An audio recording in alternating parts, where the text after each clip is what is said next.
Your car doesn't get much of a summer break.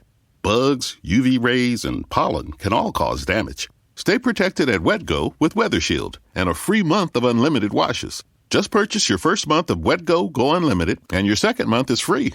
Wash as many times as you want. And when you choose our all-weather or showroom pass featuring Weather Shield, you'll say bye-bye to bugs all summer long. Sign up today at getgocafe.com/unlimited. If you've ever been a renter, you know it's stressful to find a place with everything you love and nothing you don't. But did you know Zillow does rentals? It makes the search so easy. They have filters for pretty much everything, so you can find that place that's in your budget, but also isn't a shoebox.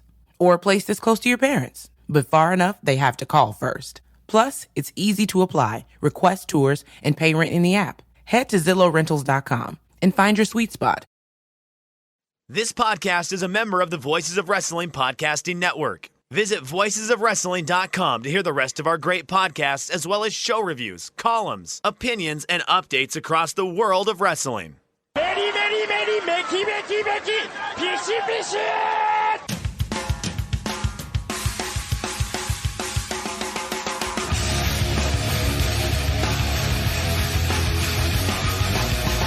You are listening to the Voices of Wrestling podcast with your hosts, Joe Lanza. X out and go listen to some boring podcast where they're afraid of their own shadow.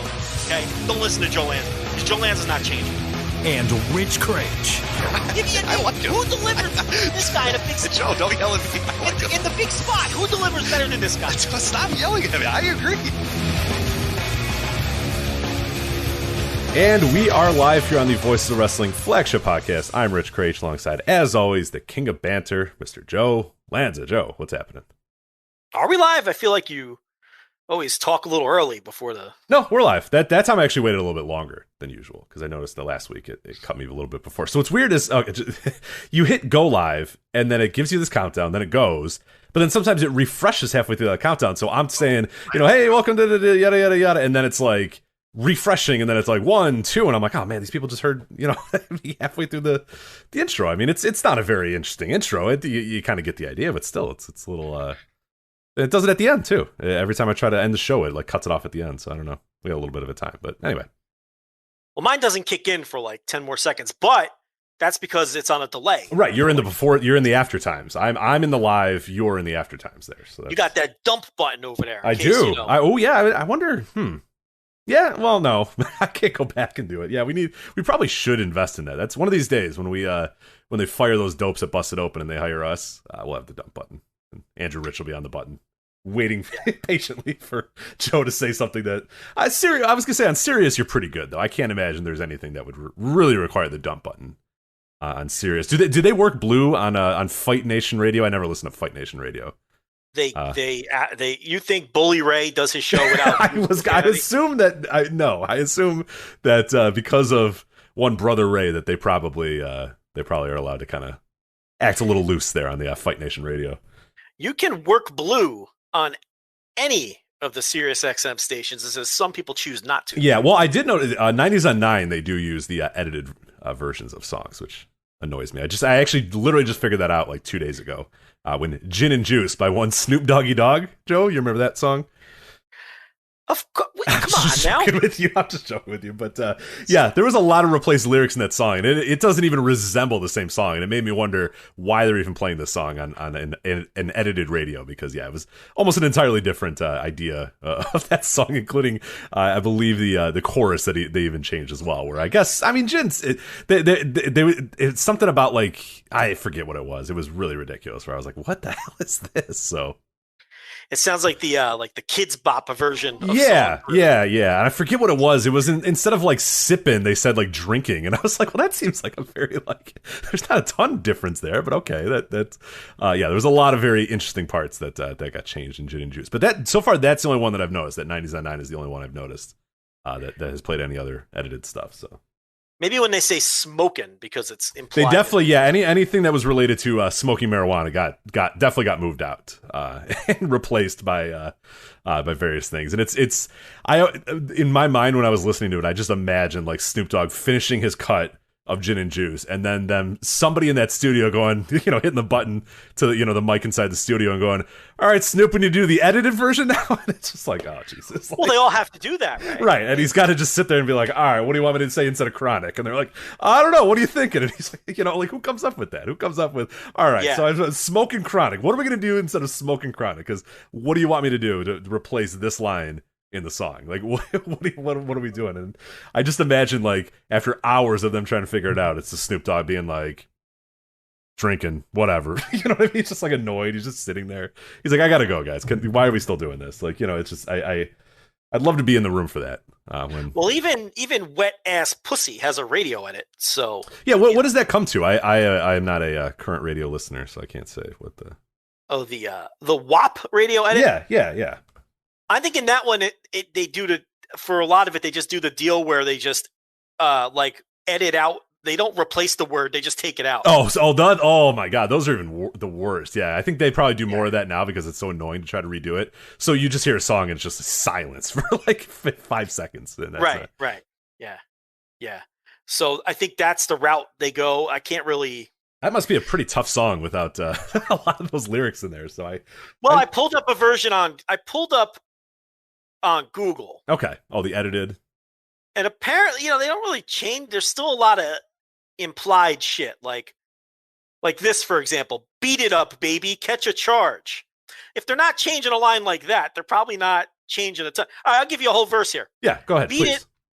Beat it up, baby, catch a charge. Extra large and extra hard. Ooh, that's in the radio edit? This is the radio edit. Damn. Put this cookie right in your face. Swipe your nose like a credit card. That's TLB's favorite line. She always says that one. Hop on top. I want to ride. I do a Kegel. I'm kind of wild. How is this an edit at all? I was going to say, are you sure? Because that's a lot going in. I guess it is 2021. I think we've maybe went a little more lax with it. But yeah, that seems... Look at my mouth. That doesn't seem implied. A lot of those don't sound implied. Those sound like pretty obvious. Look at my mouth. Look at my thighs. The water is wet. Come take a dive. Okay. All right. Tie me up like I'm surprised. Let's role play. I'll wear a disguise. I want you to park that Big Mac truck right in this little garage. So that one's a little implied. Like, you know what I mean? Like, if you don't know exactly, I suppose that one could probably out in public, make a scene. I don't cook. I don't clean. Yeah, that's Gobble me, swallow me, drip me down the side of me. Okay. Rich is tugging his collar. Are we going to get flagged on YouTube for I wonder. lyrics? Yeah, I don't know. I don't think so. But I mean, hey, you know what? We'll let Megan Thee Stallion take some of our money. You ain't never gotta, and then they cut a word out. Him for a thing. He already made up his mind before he came. Wow, this is the radio edit. This I swear to you, this says WAP clean version. I suppose it's not like. Well, there's no profanity. There's no profanity, yeah. So I guess it's clean to an extent, sort of. But I mean, I guess implied sex is different than than lewd, and swearing and whatnot. So not a garter snake. I need a king cobra with a hook in it. Hope it lean over. Wow, they like those bent dicks, these girls, huh? That's strange. Well, I guess if it fit for the lyric, so they like Peroni. What is that called? Peroni disease or Peroni disease? I do not know. Thankfully, I don't. I'm not aware of what the. Well, they have those commercials with where they have all the crooked fruit in place of the. I don't think I've ever seen that one. Yeah, it's for like a one of. So there's like squash and like zucchini that's like slightly bent, slightly ajar, and that's okay. Oh, right. It's like one of those pharmaceutical commercials. I don't think I've ever actually seen that one, to be honest. So basically, they're like, "Does your dick look like this?" And it's like a crooked fucking eggplant or whatever. Yeah. Like okay. All right. They go right to it. They just say, "Hey, does your dick look like this eggplant?" No, but that's the idea. Like they're like the wording is more like for guys that have a certain kind of problem. And then they show like the vegetable, like the carrot, all bent out of shape. Okay, yeah. Like they never mention dicks in the commercial. Sure, but it's like any like Cialis commercial where it's very clear what's being implied here is the boat is coming into the dock or whatever, and you're like, oh, okay, you know what I mean? Like my talk game is fire. Dasani, it's going in dry and it's coming out soggy. All right, so that lyric doesn't make any sense. By the way, she doesn't know what Dasani is, does she? Well, no, she doesn't say talk game in the actual version. She says Okay. she probably says head game or something. So there's a clear edit there. Okay. Not sure where the Dasani comes in there, but that's all right. Well, she's saying her mouth is wet, Rich. Like water? Yes. Okay, that's a little loose, but that's fine. You're not a fan of that. That lyric, yeah. The other ones have been a- pretty interesting. The other ones have been pretty interesting. I'm not a big fan of the. I get water is indeed wet, so I'll let Megan Thee Stallion slide there. So As a rap connoisseur, you don't like these. no, so a lot of them have actually been pretty a lot better. I'm not a fan of the song, but when you sing it, it somehow works. I don't know. He got a beard. It's a little bit more erotic when Joe Lance yells it Try this one. loudly. Yeah, Try this one. He got a beard. Well, I'm trying to wet it. I let him. Now he diabetic. Oh, okay. I wonder what was there instead of. Yeah, I don't know. The way I spit, and now he trying to sign me. Woo. Your Honor, I'm a freak. Handcuffs, leashes. Switch my wig. Make him feel like he cheating. That's very kinky. Yeah, it is. Yeah. Put him on his knees. Give him something to believe in. How many lyrics are in this? How I long was is gonna this? say, song? how long is this fucking song? Never lost a fight, but I'm looking for a beating. Ooh. Yeah. Wow. My kind of action. In the food chain, I'm the one that eat ya. If he ate my he's a bottom feeder. I'm imagining wasn't wasn't the lyric, but maybe. Is in parentheses. Big D stand for big demeanor. I can make you bust before I ever meet you. If it don't hang, then he can't bang. You can't hurt my feelings, but I like pain. Wow. If he A lot of ask, who is it? When I ride the I'ma spell my name. Okay, that's just messy. That's okay. Now we've gotten a little lewd towards the end here, where obviously they have no idea what to do, so they just put instead of dick Rich, and pussy listen, and fuck. So that's I can recite the actual version if you'd like. I mean, we could do this. I'd rather not. I'd honestly rather not. Yeah. Yeah, you dealing with some wet and gushy. Bring a bucket and a mop for this wet and gushy. Give me everything you got for this wet and gushy. Now from the top, make it drop. That's the actual lyrics, gushy. the wet and gushy? There's no Now way. So is now that what get they've replaced wet ass pussy with wet and gushy? Yeah. Wow. Okay, so it still is alive. The game is still alive, where there are people in a boardroom sitting there going, man, all right, so we have this song. It's a hit. But we got to make it radio friendly. What can we do? What can we replace wet ass? It's like a whiteboard. It's like wet ass pussy. It's on the whiteboard. But a bunch of college educated. I'm sure it's all it's all the suits or whatever sitting in the room going, oh man. They couldn't come up with another P word though. So right. So I'm sure they tried. Like they're racking their brain. There's leftover Chinese food boxes all over the place, and the guy's just like, wet and gushy, guys. I don't know. Yeah. Let's just go home. Wet and gushy. Is that fine? Is that cool, guys? Everyone's like, yeah, whatever. I'll finish it off for you. Yeah. Now from the top, make it drop. That's some wet and gushy. Now get a bucket and a mop. That's some wet and gushy. I'm talking wop, wop, wop. That's some wet and gushy. Macaroni in a pot. That's some wet and gushy. There's some blank in this house. There's some blank in this house. And that goes on for 1, 2, 3, 4, 5, 6, 7, 8. Okay, so now we're just extending this thing. This is just like a fucking New Japan main event here. Like, let's go home, Megan. Well, that's like the outro though. Okay. That's like, that's not, you know what I mean? That's just like, you know. Okay, we understand it's a 5-match show, Megan, but let's go home. It's all right. I don't need Sonata going another 10 minutes of fucking, Dragon Sleeper. Let's move it on. So. Well, it starts off with there's some in this house. Yeah. That's where they just cut that's where they just cut the word. I get hose might be the word. This is your song, man. I don't know.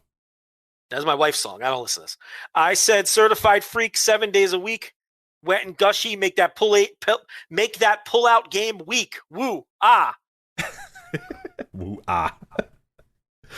Got you all in check. Yeah, there you go. All right, there cool. you go. That's the WAP clean version. Yeah, for the radio edit. There you go. As performed by JL. Yeah, they're fantastic. Yeah, so that's. Listen, many have said that I'm a lyricist. Yeah, so yeah. You and Raekwon, your good friend Raekwon the chef, are Raekwon the chef. Yeah, your boy. Yeah, bad tipper, but he had an exotic drink that he liked to have as well, right? Yeah, he did. Yeah, you don't remember because you're not. Yeah, you've never obviously bartended or drink or whatever. So I know the drink. the Red Lobster Sunset Passion. Was Oh, his okay. drink. Oh, interesting. Okay. And he used to bring his mom Rayquan's mom. Yeah. every Sunday. I'm sure, like after church or something. Yeah, okay. They'd go and destroy some Red Lobster. Well, it was always on Sunday, so I just figured that's the connection, and it'd always be like midday. That's the, that was the connection I made. Yeah. This is back in the late 90s, So what's in this? So you said it's the Sunset what? Sunset Passion. Red Lobster. Passion. It's the most Red Lobster. All right, popular, or it was anyway, their most popular. I don't frequent Red Lobster very often, so I want to see what's in this guy. So looks pretty good. Okay, so we got it's pretty easy. It's coconut rum, pina colada drink mix, and strawberry daiquiri. So it's pretty easy to make. I think even you could make that. So yeah. Well, there you go. That's Raekwon the chef's. Yeah. Okay. Yeah. Put a little slice. It looks like. Did you put the slice of pineapple and the little slice of a little strawberry in there as well? I don't know. Yeah, that's what it shows on here. I was a kitchen guy. I was going to say this isn't your game here. See, when Raekwon would come in, it would be great because the servers, he was a horrible tipper. So what the servers would do, it was a great way they would give the table away to a newbie who didn't know any better, who would be starstruck. Right. So they'd get Raekwon in their section and they'd come in the back cursing and spitting. I got Raekwon last week. What the fuck? This guy's going to order $180 worth of food and leave me $8 or whatever. So they'd be cursing and spitting. But then they'd grab like a new server who didn't know and they'd be like, hey, you want to take, that's Raekwon. That's Raekwon from Wu-Tang Clan. He's like, yeah. And the new, oh shit, it really is. Oh, wow. And then they'd get all excited and that'd be the hustle. You'd give that table away. You'd be like, I'll trade you. Oh, you just got an 8-top? I'll take that. You don't want to do all that work. Meanwhile, the 8-top is going to be like a $30, $40 tip. Raekwon's not going to tip you anything. Right. So they would run that hustle. You think about it. You got to make like 8 salads. You got to make 8. You got to get 8 drinks. I'll take the 8-top. You go ahead. I've had him a million times. Yeah, he's great. Go ahead, take it. Right. And then they get out. Lead him to the wolves. Yeah, lead him to the wolves of Raekwon's $8 tip. So yeah. That's good. Yeah, that's similarly in Chicago. Scottie Pippen's a legend in Chicago restaurant circles. Anybody that's worked at a Chicago restaurant to this day, I think to this point, even though it's like a meme and everybody knows about it, I think he still is known as No Tippin' Pippin around these parts. But yeah, talk to anybody that's worked at a restaurant in the Chicago area, and there's probably somebody there that has a Scottie Pippen with the exact same thing. They're like, that's Scottie Pippen over there. You want to do his table? And the guy's like, yeah. It's $250. It's a $10. He throws a $20 down on there, whatever. It's No Tippin' Pippin. He's got a whole nickname. Oh yeah. That's what I mean. I think he still does it too, despite he has to be aware of that nickname. There's no way he's not. But I don't know. Maybe he's not. Rich, there's a Kids Bop Wop. Oh my goodness. There's some doors in this house. You're reading it, aren't you? Okay. All right. Go ahead. Yeah, go ahead. Then we'll get to Paul Orndorff's tragic death. But yeah, go ahead. Yes. Yeah, you're drinking up some water bottles. Bring a bucket and a mop for the water bottles. Okay. Because it fell right on the floor. Look at the water bottles. If you hurt me, I'll press a charge. Extra large, but I ain't hard. This is kind of dirty. I was going to say, that didn't change that much. Put this bottle right in your face, on your nose, like at a water bottle. Drink that watt. I want some water. I need that water. You want that water. We need that watt. Look in my eyes. The bottle's got drip. Come with a dime. See, that still implies a lot of wetness in faces. Like the I don't know. Not enough of that song has changed, I think, to have it be a kid-appropriate song. But I'ma drink your water before you ever talk. It's lit, but bite your lip. Ask for a car if the bottle don't drip. This is something else. I don't know. Why would they even bother with this song? I probably just put that one on the... The kids really need a version of... Yeah, we don't need... Kids don't need any of these Kids Bop songs, but they definitely do not need a Watt. Is that what it is? W-A-T? Yeah. Yes. They definitely don't need Watt. Water. Some of those are pretty lewd. Bring this wet into your face? Like, that's still the same thing. That hasn't changed. Like, that's... I got to find the video, because the girl... I don't. Yeah, that's going to get you on a list. I don't know if you want to be on that. She watches the Kids Bop videos. I have to see what this looks like being performed, because it still sounds pretty dirty. Like, a water bottle can be very... suggestive, too. Yeah, depending on what she's doing with that water bottle. And yeah, that could be real. Yeah, I mean, just look at the authentic song with the Dasani reference. I mean, that's, Yeah, right. That's the same deal. Anyway, that's two old white guys break down WAP. Absolutely, yeah. And talk about Raekwon's tipping abilities. So there you go. Yeah. That's what's only here on the Voice of Wrestling Flagship podcast.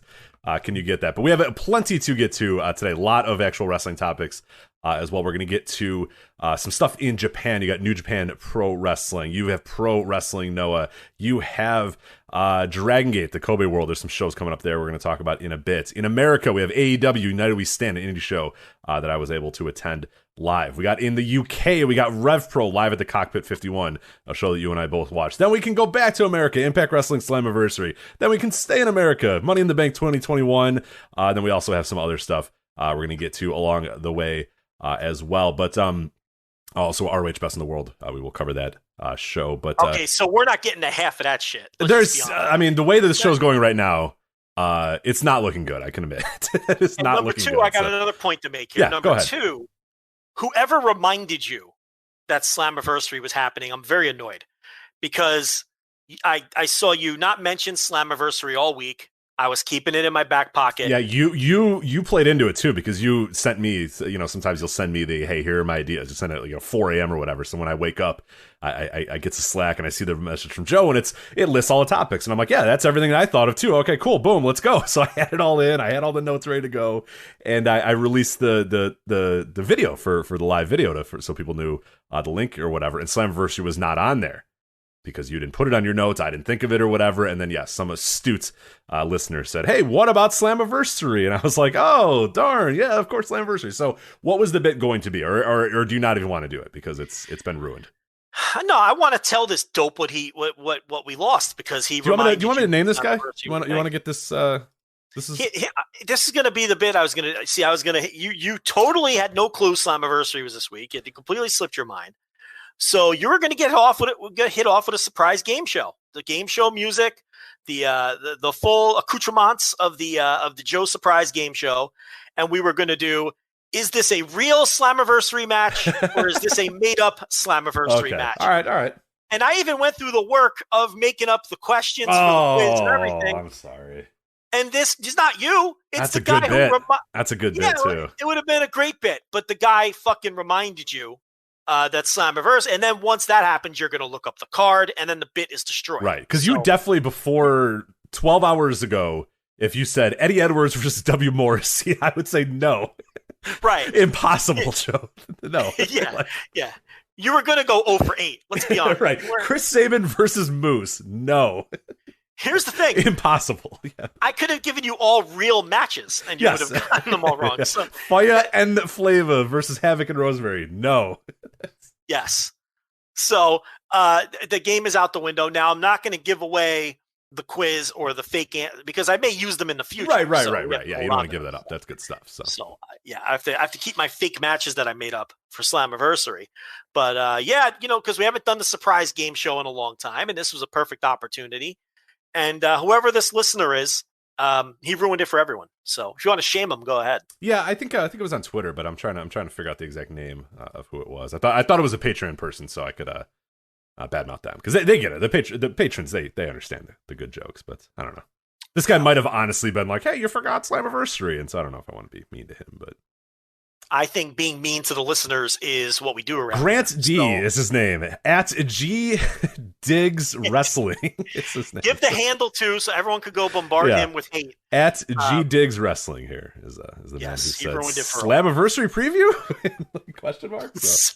Surprise game show.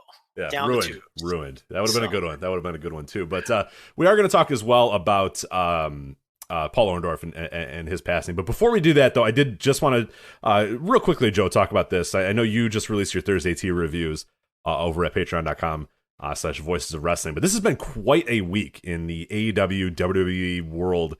And I wanted to at least talk a little bit about it because I haven't had the chance to, and people keep saying, hey, this is a huge news story. You guys probably should talk about this on the flagship at least a little bit. I will say a majority of ratings talk and a majority of that stuff is going to be on the Thursday tier reviews. Again, it's patreon.com/voices of wrestling, the $5 tier. But some really interesting stuff this week with AEW getting that real big rating up against the NBA Finals, selling out the Arthur Ashe Stadium immediately. But within seconds during the pre-show. Selling out the pre-sale. Selling out the pre-sale, yeah. I was about to say the selling out the pre-sale there.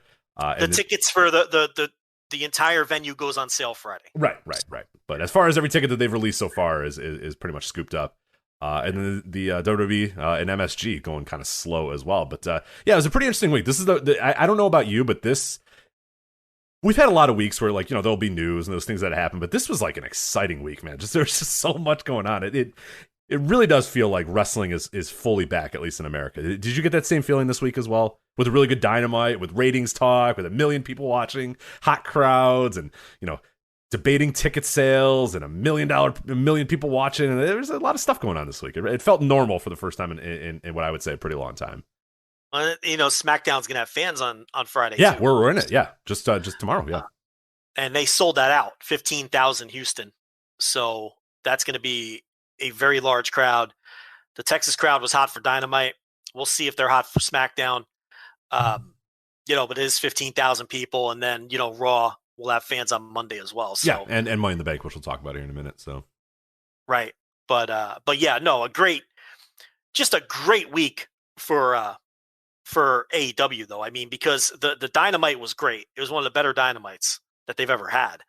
Arguably the hottest crowd they've ever had for a Dynamite. Then the rating is just phenomenal, going up against the NBA Finals. I couldn't believe it. Yeah, I've not seen. Have you seen NBA Finals ratings yet? I don't think I've seen anything about that. Yeah, because I saw it. Were they good too, or? Let me give you the exact number instead of guessing. I have it right in front of me. Okay, here we go. So now remember, Dynamite was only going up again. Only the second hour of Dynamite. Correct. Was going right. Up The game. It was a little bit of a later. Yeah. So I thought it was interesting that they put Matt Hardy and Christian at the top of the hour to counter people changing the channel, because this was myself included. Guess who changed that channel faster than you can imagine? It was. Well, that's what I mean. I was curious what they were going to put in that spot, because I saw Christian walk out. And I said, "I'm good." Yeah, and it's so that's the match they picked. I haven't seen the quarter hours, but okay. So the overnight for this is from Brandon Thurston. In Dynamite's second hour, it went up against the NBA final game on NBC that started at 9 Eastern. The overnight measurement for the first hour of the NBA game was 7.057 million viewers, according to Spoiler TV. I wonder why he only had... Oh, that's the first hour of the game. Yeah, so that would be what went head with Dynamite. Okay, so it actually looks like... I'm looking at it now. It looks like average 10.25 million viewers. Yeah, the games build, especially close games, Hell yeah. build There and you they go. move along. But the relevant hour that went against Dynamite was just over 7 million viewers. Okay, which is a pretty not a great number, but a decent enough number. So, I mean, still though, I mean that's you're going up against an NBA Finals game which averaged 10 million viewers, so there was interest in it. Mm-hmm. It helps that it was a close game that came down, to the final. I'll say final minute. I don't want to say final seconds. Would you consider that coming down to the final it wasn't. It was pretty much done. About 2 minutes left or so. About a minute or two left. So it's like a 4-point game. It wasn't a one possession game. It wasn't. Yeah, it wasn't like that final clock was. Yeah, it was. With about a minute left, it was pretty clear that the Bucks were probably going to win that one. So they did over 1 million viewers, and they did a 0.4. 0.4. I mean, they never want to be below the midpoint threes, but they really want to be in the 0.4s when it comes to that demo rating. And against stiff competition like that. And here's the thing: what's great about that for them is that they did that big viewership and the show kicked ass. Right. That's always important. That's something that I think there was a time many, many moons ago, probably a year and a half ago, there was some night that got really good. Like Dynamite got really good ratings. And I remember us talking about how it was like a not that good show, kind of a shitty show.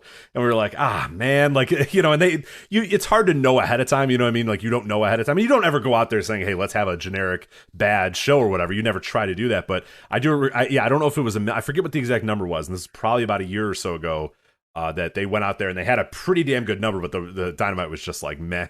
You know what I mean? It was just like an okay Dynamite. We're like, man. But this one is like one that if you just jumped in, because I'm with you. I love this episode of Dynamite. I thought it was just fantastic. One of the best ones they've done. Like, I can't imagine if you weren't a regular Dynamite viewer that you saw this and said, I'm good, and turned it off and said, I'm never going to go back to this. I mean, with that hot crowd and great matches and big stuff and stars everywhere. I mean, it definitely seemed like that type of show that you could see that momentum sort of building from it. Hopefully. We'll see what ends up happening. But yeah, that's good. Good number for them.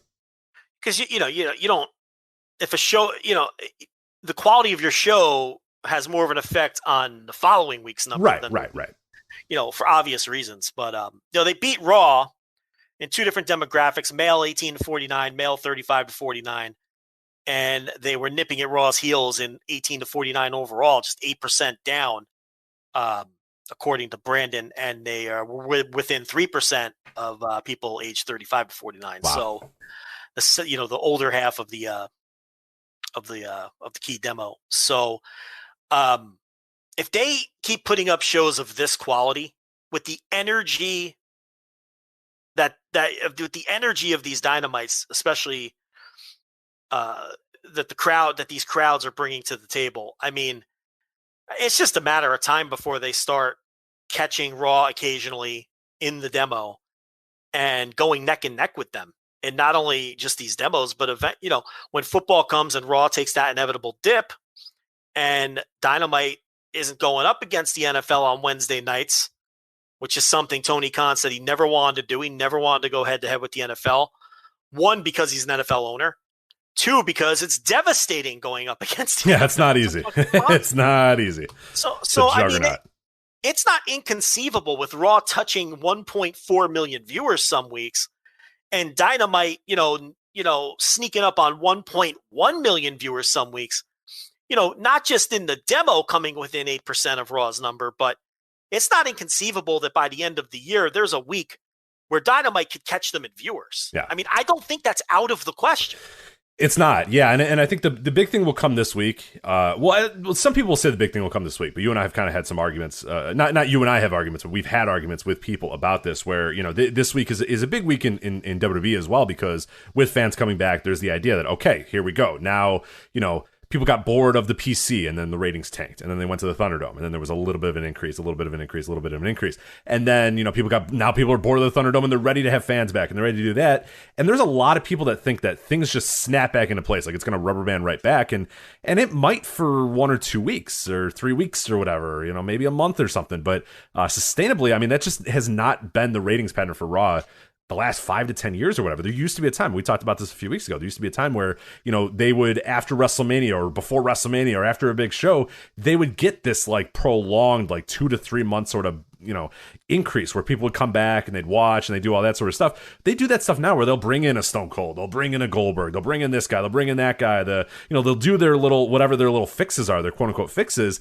and it'll last like a week and then it's nothing. And we saw this recently with Edge where, oh man, here's Edge. And it was like, well, Edge is here. This is going to be great. And then, it lasted negative 1 week or if anything, it lasted 8 weeks. And then he was just an absolute, destruction on the ratings. So that's going to be the interesting thing is presently right now with AEW, with a hot crowd and all that sort of stuff, that is nipping at Raw's heels. Does Raw take that leap forward when these fans come back? Are people actually going to be more interested in Raw?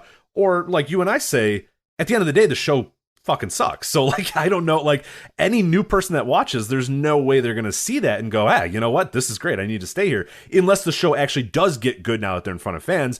But that remains to be seen, and I'm not betting on that happening whatsoever. So I am fascinated to see what SmackDown and Raw look like this next week, because we keep kicking that can down the road and saying, all right, when fans come back, well, they're going to be back. And what's the next thing that they're going to do? And one thing that we have been seeing is, WWE's, they're going to go nuts. They're going to bring back Goldberg and Edge. And it's like, those guys have been back. Like, that's what we're left with. Hey, it's Edge. And Edge is already here. Like, what are you talking about? He's never left. Edge is proven to not move numbers. Right. Like, and I love that that's like, well, they're going to break out the big guns. They're breaking out Edge. It's like, okay, that never works. It's actually the opposite of working. It's a destruction of your ratings. Goldberg was already in the company like in the last year, and that worked a few years ago and doesn't really work anymore. And yeah, I'm sure The Rock and Cena and those sort of guys, but yeah, how sustainable is all that? And that's Cena's coming back, right? That is big. I mean, I don't think there's any question that that's going to be big. It will be. I think Goldberg will pop some numbers too. He always does. Edge is a non-entity. Yeah, just stop mentioning Edge. When people mention Edge with those other names, just stop. I mentioned it when Edge came back. He was never ratings. He was never a substantial ratings mover when he was around the first time. And there's no way that you can point to any real business metrics that he helped, other than one show where they teased that he was going to fuck Lita on the show, that's the show that did really good ratings. Otherwise, not much else has done tremendously well for Edge. So yeah, don't include him in your John Cena's Rocks and those sort of guys. Please do not. Yeah, he comically had that week where he was on Raw, SmackDown, and NXT, and all of his segments bombed. Yeah, he's not a guy. He's not a guy. Cena will help. Look, I expect them to bring out the big guns and the names from the past, but it's like you're saying, it's just like anything else with them. It'll pop a week or 3, but if the shows are of the same quality that they are now, Raw and SmackDown, because SmackDown fucking stinks. I don't care what anybody says; it's a terrible show. If the and the numbers reflect that. If the shows stink, the people inevitably are going to go away. Doesn't matter who you bring back, because the novelty of John Cena being back will be over. The novelty of Goldberg being back will be over. So if the shows are just, now if the shows also improve and you have fans and you have these big stars back, maybe they've got something there that can help juice them up a little bit. But I don't have any faith that the shows aren't going to fucking stink. That's the problem. They're so embedded in their ways. And quite honestly, Dynamite makes them look so bad. I'm watching Dynamite last night, and I'm just thinking the difference in quality between Dynamite and Raw, or Dynamite and SmackDown, the gap is infinite. Like, I can't even measure the gap. The difference in energy, the difference in just the quality of the show overall, it's like night and day. One feels like a vibrant, exciting pro wrestling show, and the other feels like this shitty, manufactured, overproduced trash. It's like not even close. So I don't think Dynamite clicking on all cylinders and putting out these high energy, tremendous shows with stars that are over. Imagine that. I think that hurts WWE as well. The first couple weeks, I'm sure this Houston crowd will be amped up, but they're going to start going to some cities where they didn't sell a ton of tickets. Yeah. And the crowds aren't as amped up, and crowds don't want to sit there and watch Jimmy Uso and Roman Reigns do community theater on a fucking screen for 40 minutes. And we all know it's not going to have the same energy. Right. The thing I'm fascinated about, and you mentioned there with AEW, is that we can point to people that they have made stars, even during the pandemic, guys that have been built up, guys that are stars, guys that feel like stars, guys that are stars to that live audience. And you look at WWE, and it's been the same problem they've had for years and years and years, and it just keeps getting worse and worse and worse. Is like, yes, okay, fans are back, but who are the fans getting excited about? Who no, we don't know exactly who, but like, in your mind, think of if you were a fan going to that show. Maybe not you, Joel Hansa, but like if you were just sort of a semi-casual wrestling fan, who are you going that you're excited to see? Who's the guy that you're like, oh man, I can't wait to see that guy? Like I don't know. Look at the ratings. Who? Right, that's what I mean. Like that's I think people have that kind of twist in their mind that like, oh, the fans are going to go nuts, and it's like, yeah, but who are they going nuts for? Well, there's this misnomer. Big E? They're going to go nuts for Big E because that feud has no juice. Right, like. That feud with Apollo has no juice. Drew has got to be less over than he was 4 months. But compare Drew at WrestleMania to Drew now. I mean, yes, there are no fans. There's nothing. I cannot imagine that Drew comes out there and gets anywhere near the reaction he would have gotten in March if they were in front of fans. He's feuding with Jinder Mahal over a sword. Right, while telling fucking terrible stories about Robert the Bruce and Icarus and shit. I feel so bad for that guy because his push started at the beginning of no fans, and now we get fans and he's in the mid card. But didn't we say that was going to happen to him? Yes. Like, that's exactly and people that are smart said. And listen would know that the second they were ready to move on and fans were going to come back, they were going to kick him down and say, all right, thanks, buddy. Thanks, pal. Appreciate it. All right, now time for the big stars. Time for Brock and Goldberg and, those sort of guys. And yeah. It's amazing how much we get right on this show. Yeah, people should really start listening more. I mean, we have a lot of people that do listen, but more people should probably listen instead of arguing with us constantly about it, so... And and there's this misnomer, and I hate to keep pounding this, but this is my thing. And Rich, when I get on something, I don't let go of it. Like I will get obsessed with it. There's this misnomer that Roman Reigns is this hot act, and $10 tier at patreon.com. I did that right up a month ago, which shows statistically that the more SmackDown has focused on Roman Reigns, the lower the ratings have gone. It's a fallacy. It's not a hot act. It's not a hot story. It's critically acclaimed. Those are two different things. Yeah. Well, and even from a pro wrestling standpoint too, you say critically acclaimed, but like we're now at a point where in July of 2021, there's nothing left for Roman. He's done. You know, what I mean, the story. Who is left for him? He's destroyed everybody. Which is probably it's a bad story. Reason. Yeah, that exactly. in its sense is a horrible story because now you're left going. Well, it's Cena. Yeah, right. Or it's Drew moving over to SmackDown. What does that solve when Cena goes away again? Exactly. You haven't built anyone, and it's like, that's kind of why I think that the Roman story has been a repellent for viewers, because at some point the viewers realize, well, he just burns through everyone. No one's a credible challenger. And Roman doing that community theater stuff with the Usos just isn't interesting to the viewer. It's critics love it because in a vacuum, their performances are great. I mean, I've never denied that Roman is doing a tremendous job with this version of his character, and the Usos have done a good job conveying their characters in this whole thing. But it's weird. It's weird. It's not pro wrestling what they're doing. It started with the promos and mid-match promos that they were doing early on. Now they don't even wrestle. Like, these people never wrestle, Rich. They just converse backstage. It's bizarre. The slowly deteriorating viewership of SmackDown, the more they have focused on, shows that viewers are not into it. Yeah. And the critics are starting to turn on it too. The critics are starting to see that it's repetitive and it never goes anywhere. And now the counter argument is, well, they're waiting for fans and everything's on hold. Well, we'll find out. That I think there's probably some truth to that. But it isn't just Roman. Nakamura wrestled Corbin 8 straight weeks, and 6 of those weeks were singles matches. Big E and Apollo Crews wrestled each other 14 out of 16 weeks recently. They were in the ring together for the first time on January 1st of this year. They're still feuding on July 15th, and they essentially wrestle every week. I mean, it's a show where nothing ever happens and nothing ever progresses. And the viewers caught up with that before the critics did. Yeah, for sure. Because the viewers stopped watching.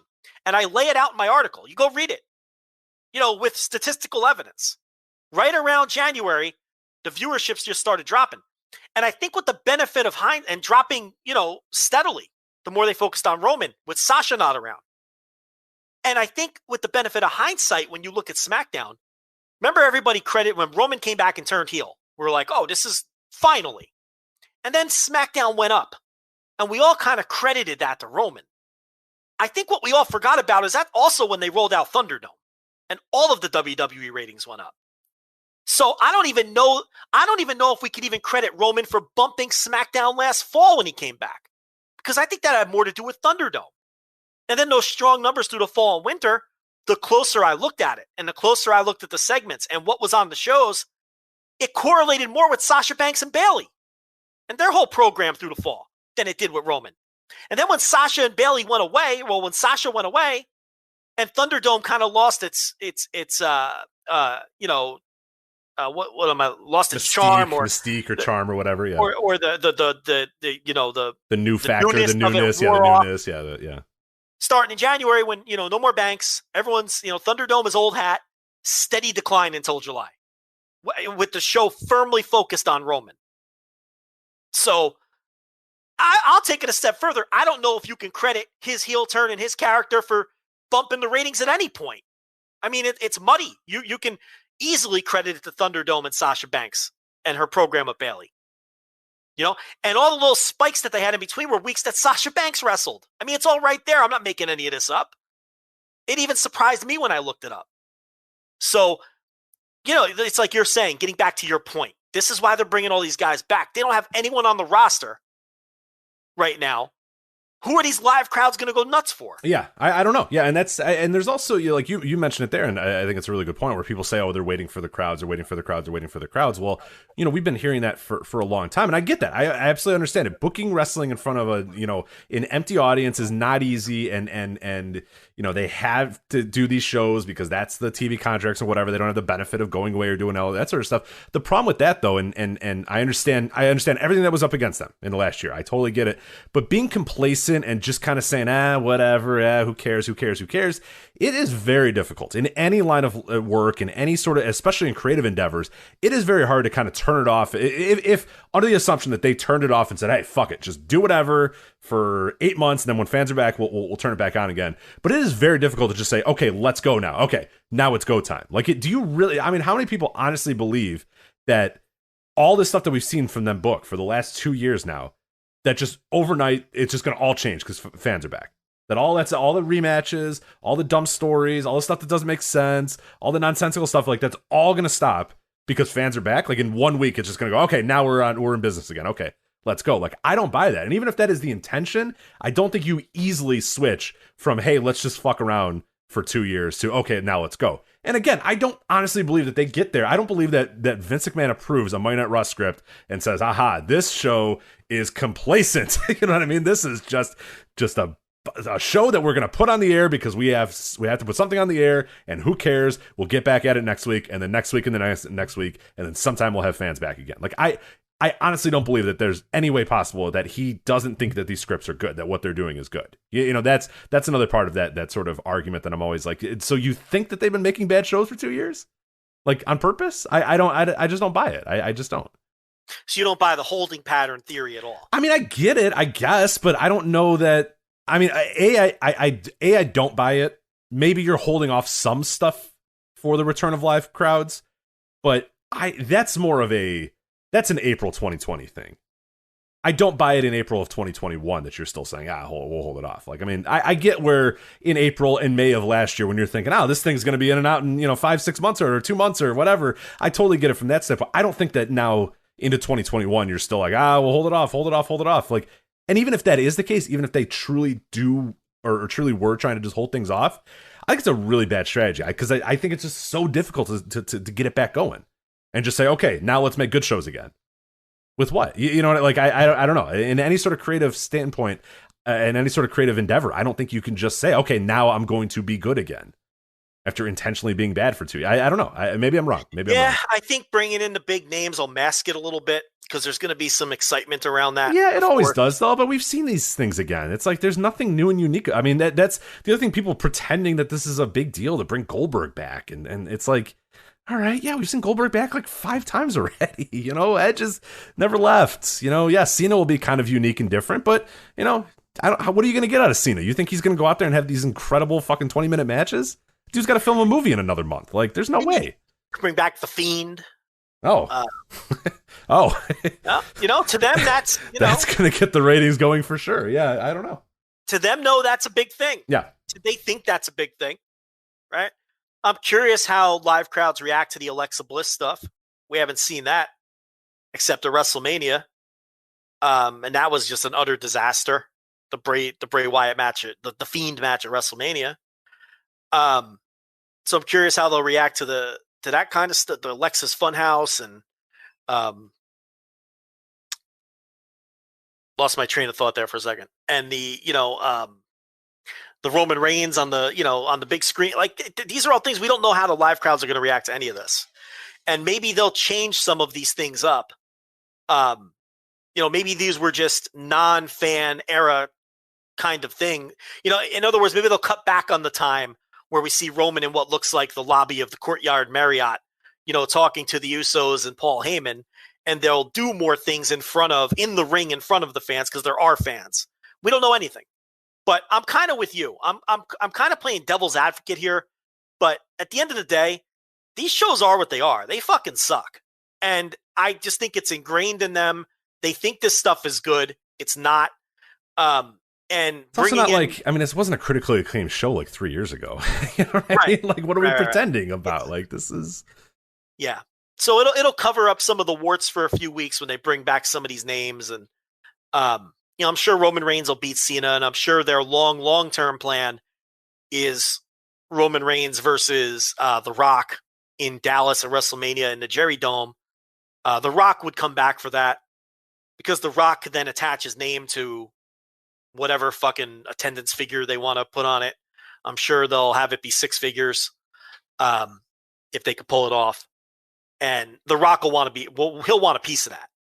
So, and they could afford to pay him, obviously. That's not an issue.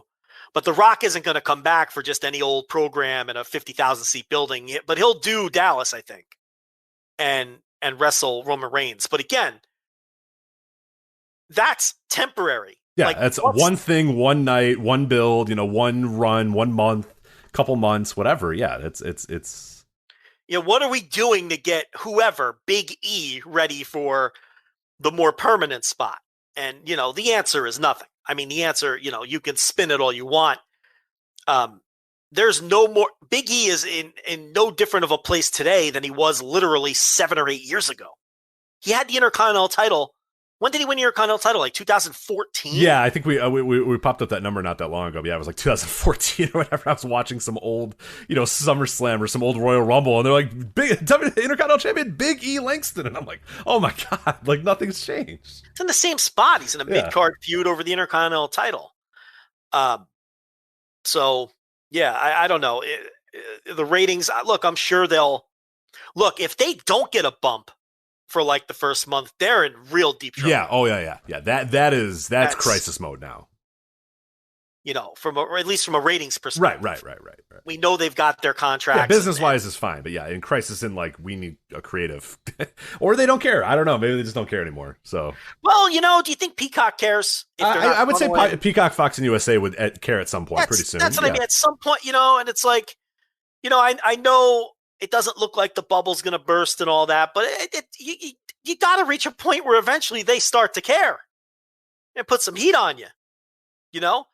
There was some talk that the reason the Reigns Mysterio Hell in a Cell was moved to SmackDown is because Fox was like, "Whoa, why does Peacock get everything? Our ratings are in a fucking free fall. Why don't you throw us a bone?" So if that's the case, then maybe the networks are chirping a little bit. USA has always never been shy. They're the ones that forced them into the 24/7 title and have, they pitched that idea. So, it's if they're telling the networks, hey, look, when we get fans back, this is going to be the magic cure-all, and then it doesn't fix anything, then maybe they start getting pressure from these people who are paying them billions of dollars. Right. And there's precedent for that happening both from, stockholder standpoint and TV show standpoints, because we know about the from stockholder standpoints, you can go back a couple years ago with the Paul Heyman and Eric Bischoff thing. And then a year later then saying, oh, well, it's, we have to cut back on house shows. That's going to make our money better. And then it didn't happen. And it's all about kind of kicking that can down the road, but there's only so many times you can do that before it's like, okay, what's going on here? Look at look at it this way. When it's 2023 and some of these contracts are up, here's the problem they're going to run into. If they don't have a big gap between them and Dynamite, now they're competing for the same contracts with Dynamite. Yeah. Whereas if those contracts come up today, they're probably not negotiating on the same level field or whatnot, because Dynamite is still only 2.5 years old or whatever. And they, still, they're peaking at 1 million viewers and 0.4 every week. They're not sustaining that, but everything could look very different when these deals come up. And if AEW is now 6 years established and very firmly not going anywhere and doing ratings on par with Monday Night Raw, and have a content library too. Don't forget about that. That's right now they have almost nothing, but in 6 years they'll have rolling out a second show, rolling out the quarterly specials. Bingo. They'll have all those pay-per-views that, why do you think they film 19 matches for every fucking dark?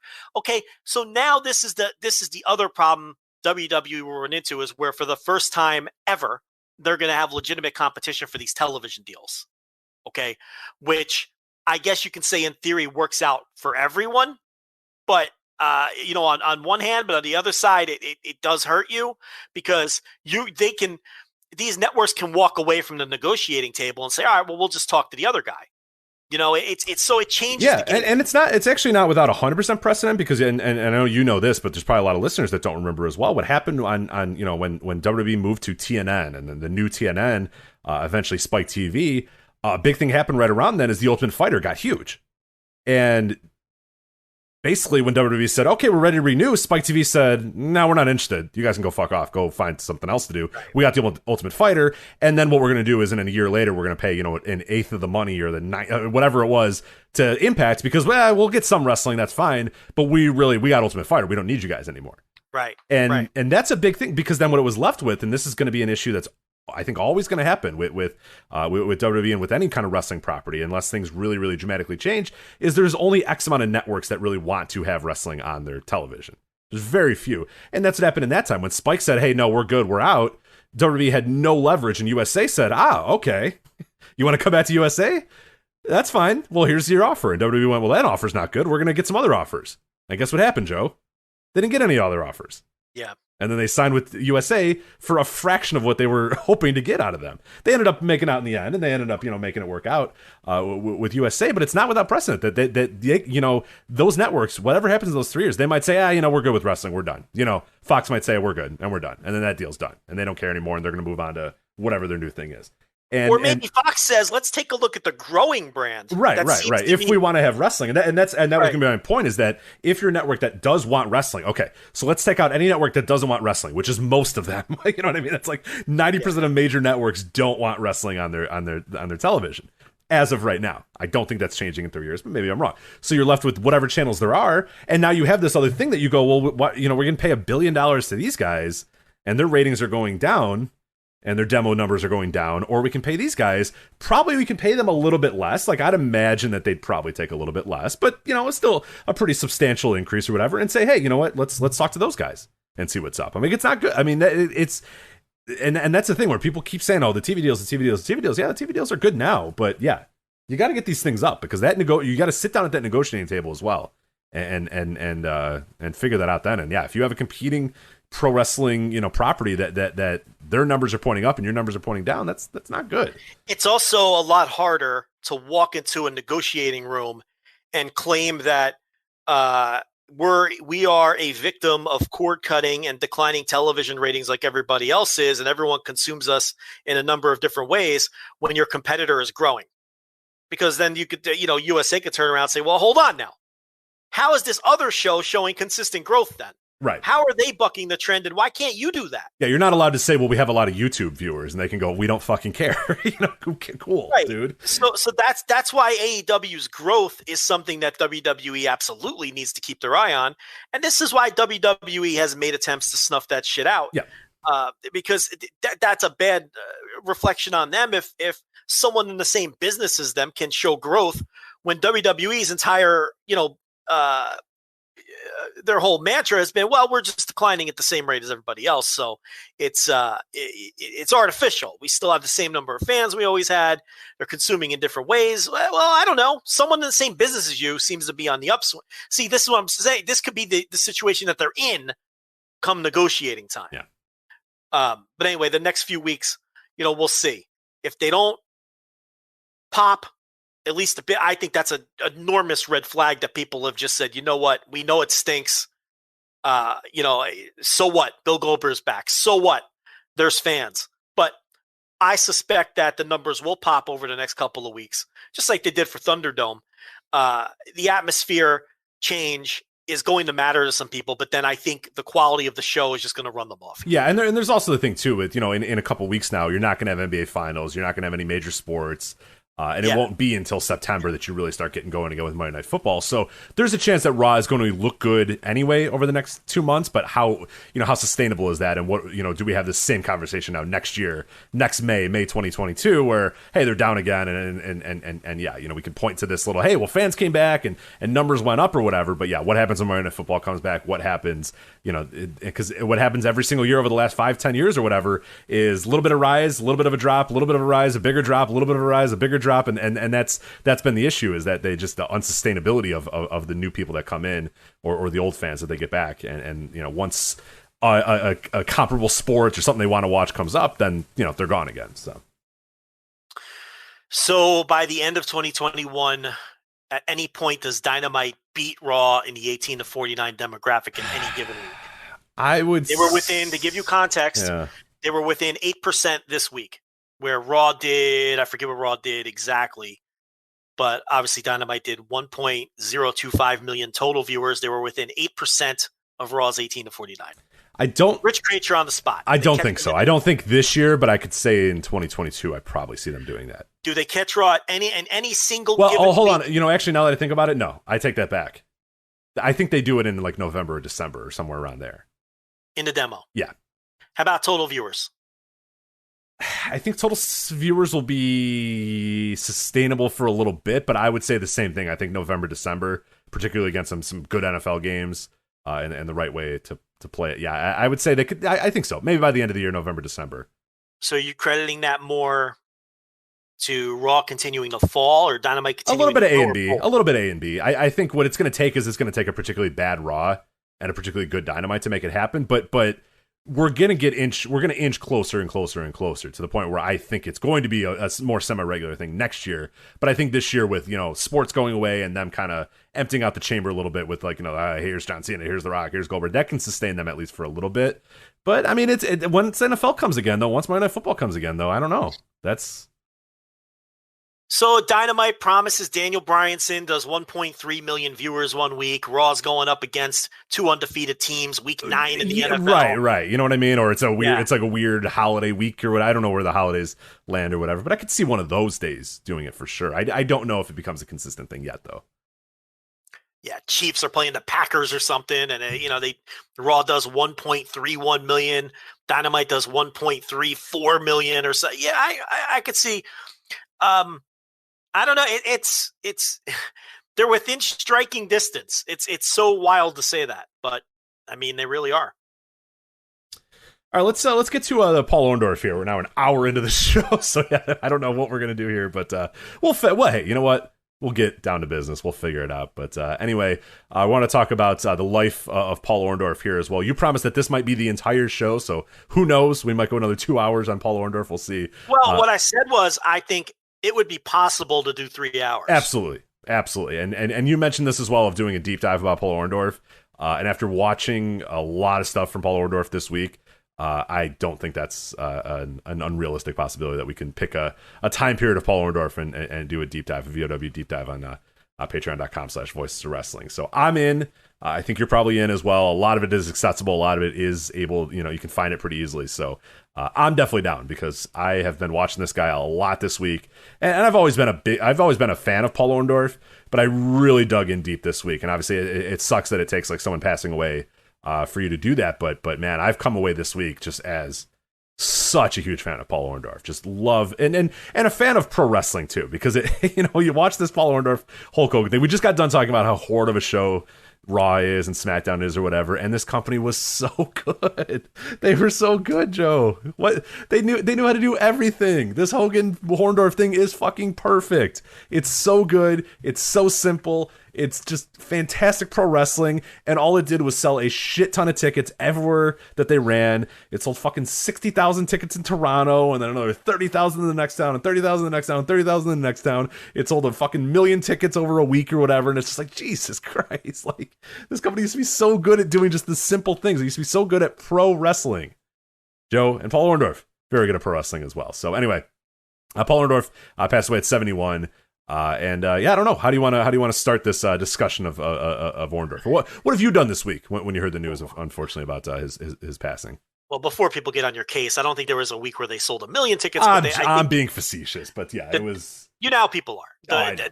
That one wasn't actually 1 million. It was 660. It was 100 and 100 something thousand or something. But yeah, look, he was Hulk Hogan's top drawing opponent. I think that's safe to say. The thing about Paul Orndorff is, and I have said this a million times over the years, you've heard me say it when we do our Hall of Fame shows and things like that every fall, when we do our Wrestling Observer Newsletter Hall of Fame shows.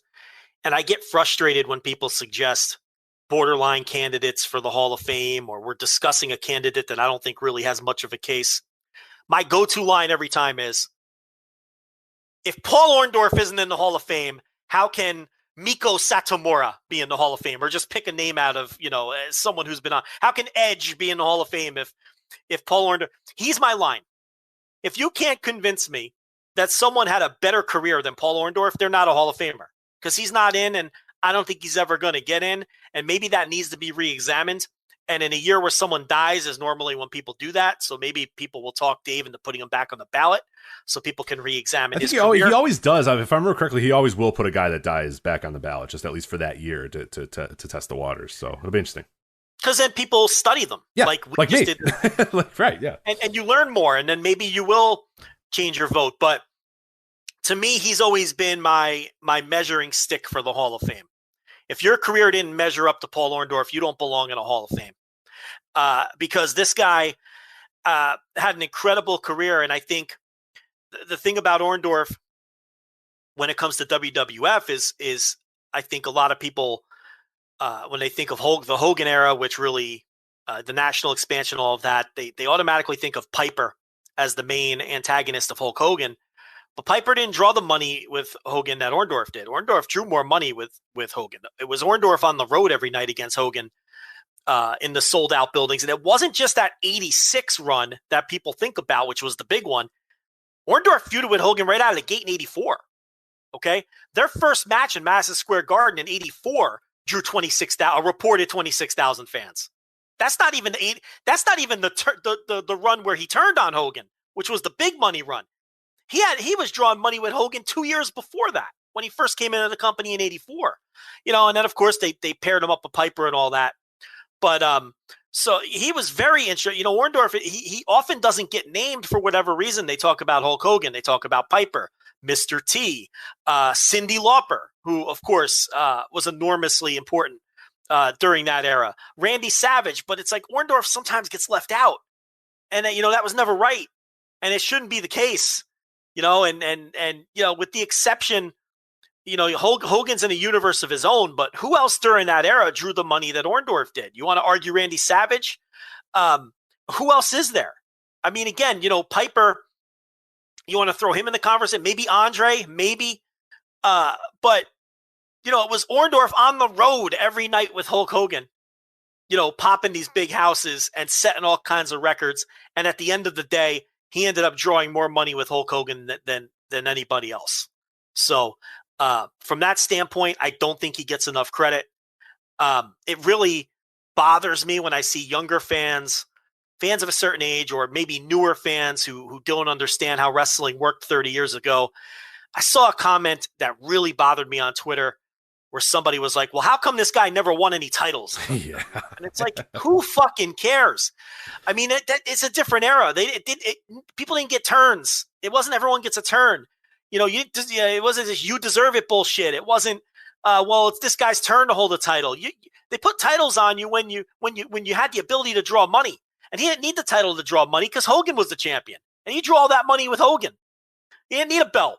It's like the Jake Roberts thing. Jake Roberts never needed a title to draw money. Didn't want a title. He didn't want it. He has mentioned on times. He's I don't want to carry that shit around. I'm good.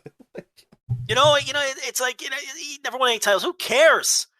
I mean, geez, it's like the guy drew money from the day he came in the company till just about, he kind of petered out towards the end in 87 after the second face turn. But, and look, and in another, it's a shame because he could have been a world champion, but he had Hulk Hogan and Ric Flair blocking him at every turn. That's some stiff competition. I mean, these are two of the greatest money drawing world champions of all time. And these were his world championship opponents, So I guess it's a good time to rewind it back. I mean, he starts in Florida, and I haven't seen a ton of that stuff. Florida, especially in that era, is a big blind spot for me. We had somebody link us to a YouTube page. I've not looked at it yet, though. Have you didn't have a ton of Florida. Yeah. Didn't have a ton of Florida. Okay. And then he ends up in Mid-Atlantic, and that's where he has the tag team with Snuka. And they hold those titles. Producer, help us out. Probably a handful of times, if not. They definitely had some prominent runs, Snuka and Orndorff, with those Mid-Atlantic tag team titles, probably around 1978, 1979 is what I'm talking here. And that's when Orndorff also had his first batch of matches against Ric Flair. He would have more matches against Flair in 82, 83 when he left Mid-South and went to Georgia, but he also had some Flair matches in those days as well. How many tag title reigns did he have with Snuka? It looks like actually only one. I'm pretty surprised. Okay. I thought it was multiple ones as well. He ends up, he does Southeastern tag titles with Dick Slater, the Mid-South titles with DiBiase, but as far as the one, it's about a Mid-Atlantic. Yeah, run. It's just with Snuka, and that's in late December. Yeah, late December 1978 to April 1979. So not a super long one either. So no, but a famous tag team in a tag team territory, right? Mm-hmm. So that's his Mid-Atlantic run. Then he ends up in Mid-South around 80, 81, and pretty much always in the top mix. He came in I don't know if he came in as a babyface, but he was a babyface for a long stretch there as they built him up. And what happened was, in his first big memorable angle, they did a deal where he allegedly overslept, and Jake Roberts took his place in the title match and ended up winning the title, the North American title. And that was the impetus for Orndorff turning heel, because he felt he got screwed in that scenario when he slept in and missed his title shot. And then he ended up in a long feud with Ted DiBiase. It was Paul Orndorff and Bob Roop. Yep. I was watching some stuff from that. If you go on YouTube, it's all on the network. It's all on the network, and there's a bunch of stuff on YouTube from that as well. But yeah, the network. Whether you're an Australia / Doxland, where are you from again? I'm from Doxland, UK. Doxland, UK, and I'm from I think Melbourne, Australia. McDonald's in Melbourne, Australia. So, voicesofwrestling.com/express if you still want to live outside. But Peacock has started uploading some of the stuff, and that Mid-South stuff, I think they uploaded pretty much all of 81 through, 84? I think is on Peacock now. Peacock just did a huge Mid-South dump just in time to check this stuff out if you're not on a VPN. But definitely get the VPN. Yeah, voicewrestling.com/express. Make sure you do that instead. I mean, the old network is so good. I mean, I dabbled with the Peacock version. It fucking sucks. I think at this point, even when Peacock has everything, I'm gonna stay on the old one and pay more. Same. I always go to that. Yeah, I go for like stuff that just like something that just happened. I'll watch it on Peacock. Like when I'm watching NXT in your house or whatever, I'll just go to Peacock. Whatever, not a problem at all. But yeah, if I'm going old school, I can't understand how to get there on Peacock, and it's kind of a mess, and I got to figure out the seasons. Okay, what season of Mid-South am I trying to watch here? I'm like, fuck this shit. I'm going to live in Australia for a minute, and then I go to Australia, and then I watch whatever I want of Mid-South. So, yeah. All that is on there. And he's in a lot of the thumbnails, and you can do it's not that hard to figure out what episodes of Mid-South to put him in. But, like, yeah, forget the one that I was watching, but yeah, it's like a bearded Paul Orndorff cutting a very heated promo on Bob Roop, but and he's upset about it. It's right at the time period that you're talking about. Yeah, because he eventually beats Roberts, I think, for the title. I think it was Roberts that he beat, but he won the title as a heel because Roberts beat the Grappler, and when Orndorff overslept, he turns heel. He eventually wins the title, and then he ends up in the feud in '82. Is when it's him and Bob Roop, and it's DiBiase and Dick Murdoch. Okay. That's the feud at that point. And so DiBiase and Orndorff are feuding at the top for the title. And they have that famous TV match where DQ counts as an actual fall. Like a DQ is the same as a pinfall, right?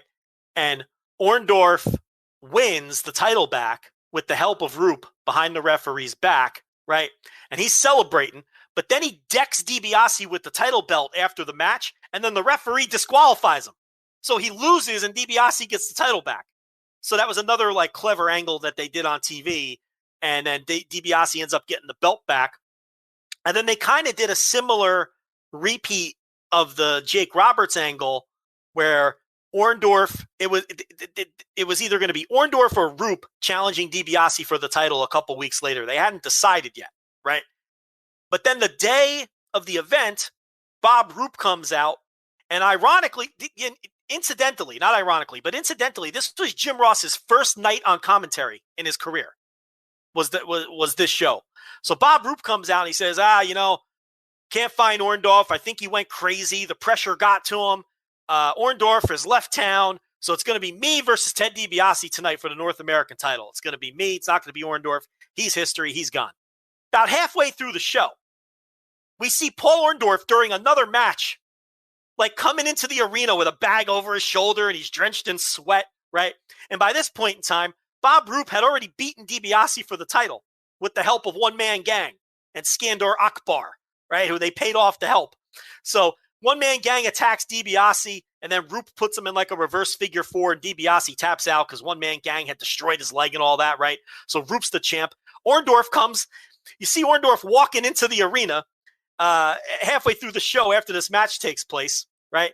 So he's all drenched in sweat, and he's in his street clothes, and he says his car wouldn't start, and he couldn't get to the arena, and he found out that Bob Roop was in the back bragging to everybody that he had outsmarted him and everything, and while Bob Roop was taking a shower, he went through Bob Roop's bags, and he found his car keys, and he goes in his pocket, and he's like, and I found this, like some fucking some kind of I don't know, hose or something from the car that Bob Roop ripped off of his vehicle. So he goes, I jogged 6 miles to get to the arena. And Bob Roop, you're going to pay. So that was Bob Roop turning on Orndorff and slipping himself into the title match. And what's great about that promo, and did you watch the promo? I did, yeah. That's one. So what's great about it is Orndorff admits that he paid off Akbar and One Man Gang. He admits that. Yeah. Oh yeah. He's like, Roop did what I would have done. We paid off.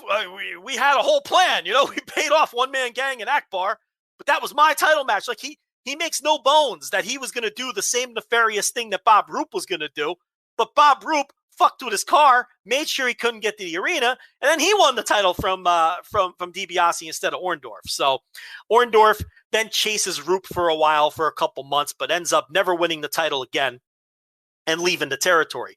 But he was always in that top mix in Mid-South. And he had those 2 very memorable angles. The one where he overslept and Jake Roberts took his spot. And then the one where Bob Roop fucked with his car and he had to jog to the arena. And took his hose out of his car. Took the serpentine belt out of his car so he couldn't start or something. He takes a belt out of his pocket and he goes, a car can't start without this. And he holds it up. Which Joe Lanz and Rich Grage do not know what that part is and go, okay, well, sounds good enough to us. Yeah, I'm sure it's a... Yeah. We don't know anything about cars. Yeah, we don't know. Yeah, I would have been the same. If this would have been 2021 instead of 1982, he would have been able to take an Uber to the arena and he would have made it in time. But this is 1982. And I like the added touch of making sure that his golf shirt was wet to imply that he was on this sweaty jog to the arena because he couldn't get a ride. It's just like those small details. And that just also happened to be Jim Ross's first night on commentary. So, and he looks like he's 14 years old too. He's like, how's it going? Yes, it's Jim Ross. And it's just like, oh my God, he's so young. Yeah, and it's like 1982, right? And I'm just like, 82, my God, how young. This guy's been doing commentary for so long. 1982. I wasn't born yet. I wasn't even a flicker in the eye. You know what I mean? It was many, many years until I'd be born. So yeah. So then he, like I said, he feuded with Bob Roop on the road. They did a bunch of I'm almost positive they did a title match in the Superdome, but it may not have been the main event because by then Junkyard Dog had come in, and but I know that Roop and Orndorff had a title match in the Superdome. I'm trying to look it. Are you on the page already? Maybe I can get it. So you're looking for a Superdome? Look up 82. Orndorff's 82, and I think he faced Roop in the Superdome, but I don't think it was the main event. Because this is where they were Junkyard Dog was in by then. I'm sure he was in the main event mix. Maybe. So your main event was Mr. Olympia and Junkyard Dog versus the Samoans. So yeah, Dog got it. But there's semi-main event for them. For Roop and Orndorff. It looks like the actual match was, because it was a lights out match, the main event. But, the tag was on lights out. Yeah, but they went 18 minutes in the semi-main. So for all intents and purposes, the main Who event. Did Ernie Ladd face on that? Ernie Ladd faced the Assassin and beat him by countout. Did they bring in anyone from around the country? Andre was there. He was in a match. I'm trying to think of who else wasn't local. What did Andre do on that show? He teamed with Dick Murdoch, and they went against Harley Race and the One Man Gang. They brought in Harley Race. That's a hell of a tilt there. Yeah, went 15 minutes DQ finish for Harley Race and One Man Gang. So this didn't really have a clear cut main, but so Roop and Orndorff was the title match though for sure. Yes, yeah, it was the lone title match on the show, and that's probably their blow off. They may have done the loop after that, but because he was off to Georgia. Orndorff was soon after, and he never won the title. He never got it back from Roop. So, that Superdome show was pretty much Orndorff's blow off after a really, really good Mid-South run from probably 79, 80 to about, mid 82. And again, all of that is on the network, whatever version you're on, because they just dumped it all onto Peacock. And you can watch all of that stuff. The Jake Roberts stuff is probably on that network dump, because that would have been either 80 or 81. I think it would have been 81. The Jake Roberts stuff. Let me see if I can. Orndorff beat Roberts in July of 81. Okay, yeah. So I think they have 81 through, I think it's 84, 85 all the way up there. So yeah, you're good. Because that was a dome show too, but you'll get all the TV angles and all that shit. So Yeah, that's and then he wins it and then DiBiase beats Orndorff for the title in late '81, and that goes into the '82 stuff that we're talking about with DiBiase and Roop and all that.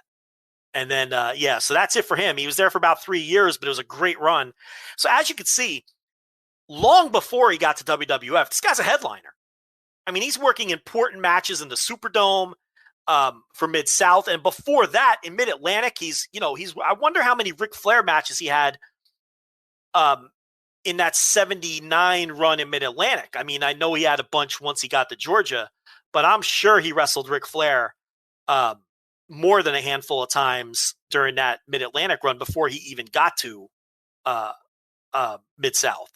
So this guy was a headliner years before the Hogan stuff, and I don't know if a lot of people know that.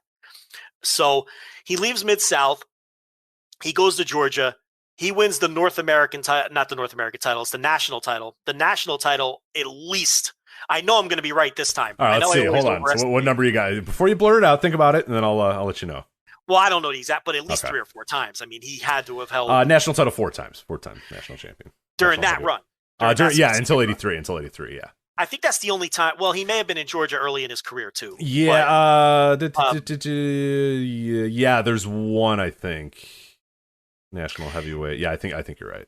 And these are as a young wrestler, though. This was This was his big run in Georgia, and this is where he had all those 60-minute draws with Ric Flair. Right. Oh no, I'm sorry. They were all in 82 and 83. So. Okay, so he was never in Georgia before. No, yeah. No, I think he was in, but I don't know if he won the titles in there before. The title runs were all in 82, 83. That I know for sure. But I'm saying he may have. Oh, was he in Georgia before? Yeah, I don't know off the top of my head. Sorry. He may have been in the 70s, but the big run that we're talking about was that 82, 83 run where he won the national title a bunch of times, and also where he had all those matches with Ric Flair and those 60-minute draws, which I've never seen any of them. I don't know if any of them are on tape at this point.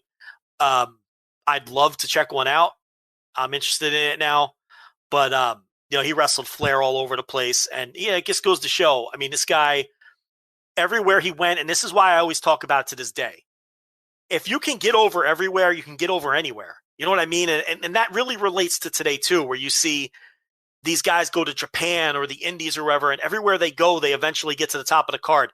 Samoa Joe's a great example. He got over, obviously, in Impact. In Impact and ROH, he was the top guy.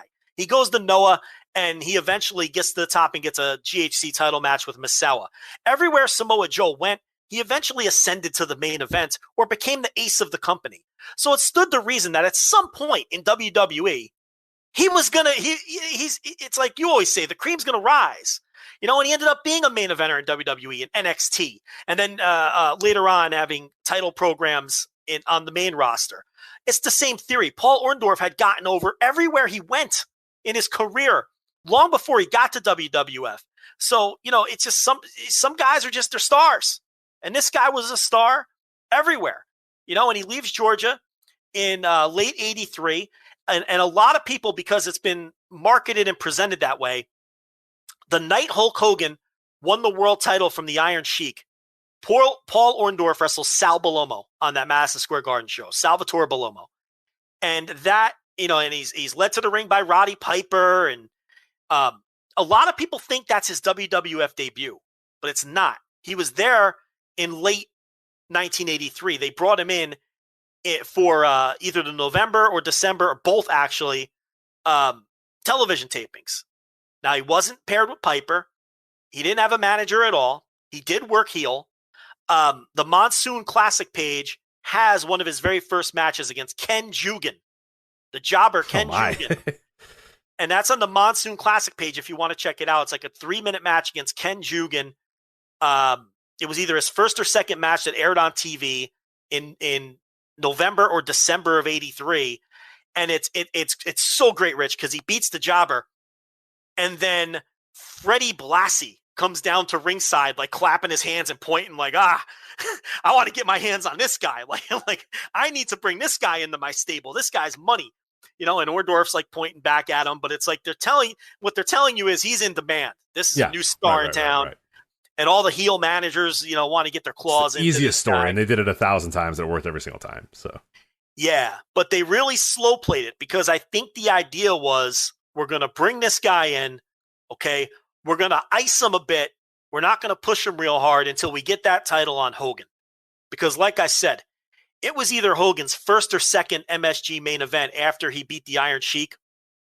That was against Orndorff. Because they brought Orndorff on to that MSG show. It's the first time they paired him with Piper, at least on tape. I don't know if he did some non-televised house shows being managed by Piper. Because remember, Rich, I know you know this. The listeners might not. When McMahon brought in Piper, he didn't think Piper was going to wrestle for him. He wanted him as a manager announcer guy, yeah. Yeah, because of his mouth. Right. And it's crazy, but he thought Piper was too small. Mm-hmm. Piper's taller than Orndorff. Piper's not like a small guy.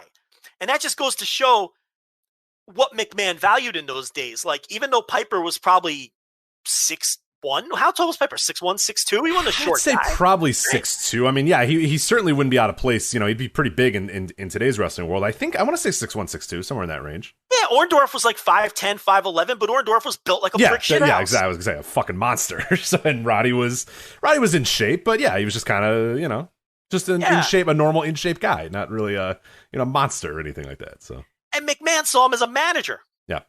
So he pairs him with Orndorff. He beats Sal Balomo on that show on the Hogan undercard. Now, I don't know if that match went on before or after Hogan, because I think the Hogan match went on in the middle of the show. Yeah, I think that was one of those middle of the show main events they would do at MSG all the time. So yeah, I don't know for sure. I can find that out if you want, but I'm almost positive it was in the middle of the show. And the reason they would do that in MSG and some of the other bigger buildings, they would do that in Philly. I don't know if they did it in Boston on a regular basis, but in some of the bigger buildings, they would do the main event in the middle of the show before the intermission, because then they would announce the following month's main event once they knew once the result was in for this month's main event. It was third from the top. They had Jimmy Snuka and Rene Goulet, and then Andre the Giant, Rocky Johnson, and Tony Atlas defeated the Wild Samoans. A lot of Wild Samoans here in the main events. As we've said here. But so it was the third match from the top. But like you said, you'd see that incredible thing and they'd say, hey, we're coming back here in March, in April, and go get we're coming back next week and the match is going to be Hulk Hogan versus da-da-da-da or whatever. So everybody runs and go gets their tickets and stuff. So. Right. Everyone will buy their tickets at intermission for the following month's main event. So that was when, so that tells me that they brought in Orndorff knowing full well he was going to get the mega push, but 83 was too soon. They waited for Hogan to win the title, and that's when they lit the fire under Orndorff, paired him with Piper. Right, yeah. And then from there, the rest is history, because, like I said, he faces Hogan on an MSG show. I want to say it's got to be February or March. You'll probably get to it before I do, but let me see if I could find. Okay, so it was. Hogan wins the title on January 23rd, so it had to be after that. It was February 20th. Hogan Orndorff. So the next month in MSG, right off the bat, he's Hogan's first opponent, just like I remembered. And that drew 26,000 fans. 1984. Again, and then count out finish. Here's the other thing. A lot of the Hogan Orndorff matches didn't have conclusive finishes. They always protected him. Especially on these first few shots he would get. Yeah, DQs, count outs, that sort of stuff. Yeah, it was, if you go back and watch this stuff, they always presented Orndorff as sort of Hogan's equal. But Hogan was always like a little bit better. Whereas Hogan, when he would take on these other like monsters of the month or whatever, whether it was, trying to think in that era, maybe Kamala or whoever the fuck, Bundy, okay, he'd beat him decisively. He'd boot him in the face. He'd drop the leg. He would do the Hulk up, right? He would Hulk up. He'd boot him in the face. He'd drop the leg. Sika, all those kind of guys, right? He'd beat him pretty easily, pretty handily. You'd never think about him again. But when it came to Orndorff, there were countouts or double DQs, or Hogan would win by the skin of his teeth. I watched a match with Hogan versus Orndorff from Maple Leaf Gardens, right? Rich, Hogan won with a schoolboy. Yeah. And then Orndorff gets up and he's like incensed that he let it slip away. When did Hogan ever win with a fucking schoolboy? Okay? And then Orndorff's like, I can't believe this. This was probably 85 or 86. This was a little later in the run. And then they do the long tease and Orndorff offers to shake the hand. And Hogan can't believe it. And then Hogan shakes his hand, and the building fucking explodes. I don't think people realize that had Hogan not been around, Orndorff could have been a huge babyface in this company at this time. He really could have been. And then he was, because then he did the turn. Actually, I'm getting ahead of myself.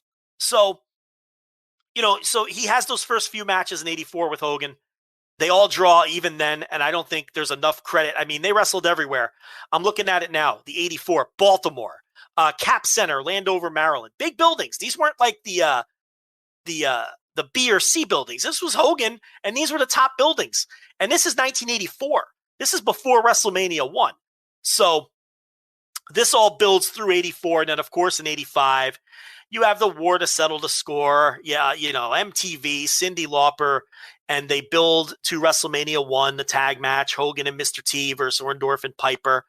And, of course, Hogan and Mr. T win that. And the storyline from there is Piper and Bob Orton blame Paul Orndorff for the loss. Yeah.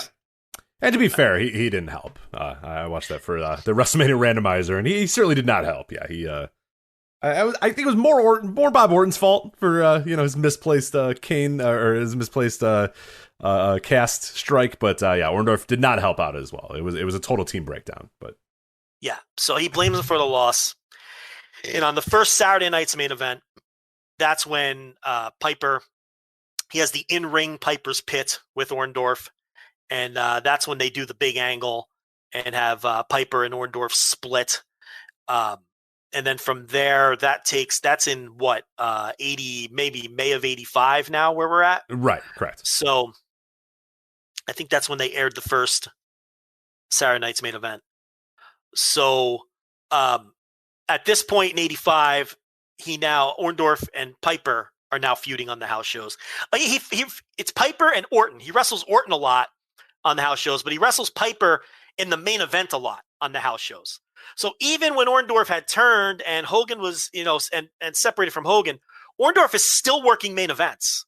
I mean, if you look at his 1985, he's working house show main events in Boston Garden and all these big buildings against Piper on top, coming off of the angle that they did on Saturday night's main event. And you've got some Bob Orton sprinkled in. Mm-hmm.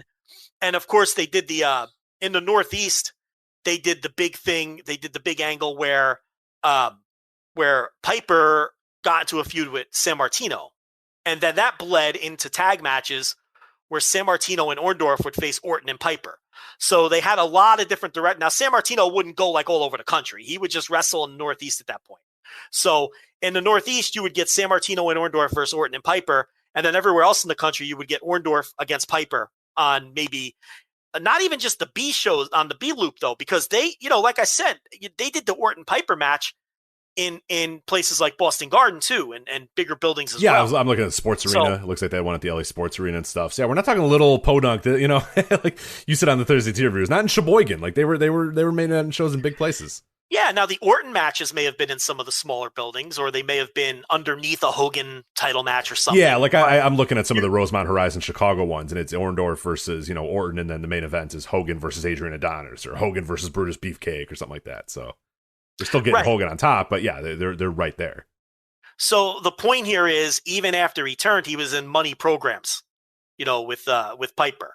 So that takes us to the build for WrestleMania 2 in 86. And Orndorff's still a face at this point. And this is when they do the big angle on Saturday night's main event where Morocco and Bundy, where Hogan has the match against Morocco. And, Heenan offers to manage Morocco for a night, and then Bundy makes the attack. And there's your WrestleMania 2 main event. So then Orndorff kind of splinters off into a feud on the house shows with Morocco. I don't think a lot of those main evented. That was just coming off. I think that's who he wrestled at WrestleMania 2 also. He wrestled Morocco at WrestleMania 2. See, I don't even remember, but yeah, you're probably right. Yeah. Yeah, he wrestled Morocco at WrestleMania 2, and that really wasn't a featured match either. That was in the Long Island. I think that was in the Nassau part of the show. Oh, right. Yeah. With Mr. T and Piper. So this is the first time he's not in the main event since 83 when he's working with Morocco. And this is also, now they're ramping up the Hogan Orndorff story. They're teaming more on the road. They're teaming on TV. And then and this is why I'm saying, Rich, all of this was planned, and I think we should deep dive Orndorff's WWF Let's do it. run. Yeah, let's do it sometime, because I watched a lot of this today, and I'm excited to watch more of it for sure. So we get past WrestleMania 2, and now we're really ramping up. I think they had this. They saw how popular Orndorff was as a heel facing Hogan in 84. They saw how popular he was in 85, post-turn on the road with Piper. And I think this was deliberate. They're like, okay, we're going to turn this guy face for a year, and then we're going to have him turn on Hogan, and he's going to be a big opponent for Hogan in 86 after we get past WrestleMania. And that's exactly how it played out. So Hogan gets past Bundy, and this is when the Hogan-Orndorff story kicks into gear. So Orndorff goes on the flower shop. I cannot find this clip. I looked as much as I can. I cannot find it either. If anybody knows where this is, please let us know. We would love to watch it, because I kept finding the other clip that we're going to talk about in the flower shop, and I'd get through a few minutes, I'd say, oh, is this it? And then it would never be it, and I was always just so disappointed. So remember, he's the number 2 babyface at this point, easily in the company. So he goes on the flower shop, and Adonis is needling him. He's like, Hulk Hogan's not your friend. You're not as close as you think you are. You guys had all those wars. He doesn't care about you. And Orndorff's like, he is my friend. You know, right. And then Adonis is like, well, why don't you prove it? So Orndorff says, I'll call him right now. So he calls him on the phone. And he says, I want to talk to Hulk Hogan. And whoever answered the phone, like Blue Orndorff, he's like, Hogan's working out. And Hogan blows him off. Like, Hogan's working out. He don't want to come to the phone right now. And then Adonis is like, I told you. This guy doesn't care about you. You're not friends with Hulk Hogan. And you can see Orndorff seething. He's been embarrassed. Yeah. He got called out. He got challenged. He said, oh, he's your friend. Call him right now. And he didn't answer the phone. He didn't. Yeah, and he's like, maybe he's not my friend. Right?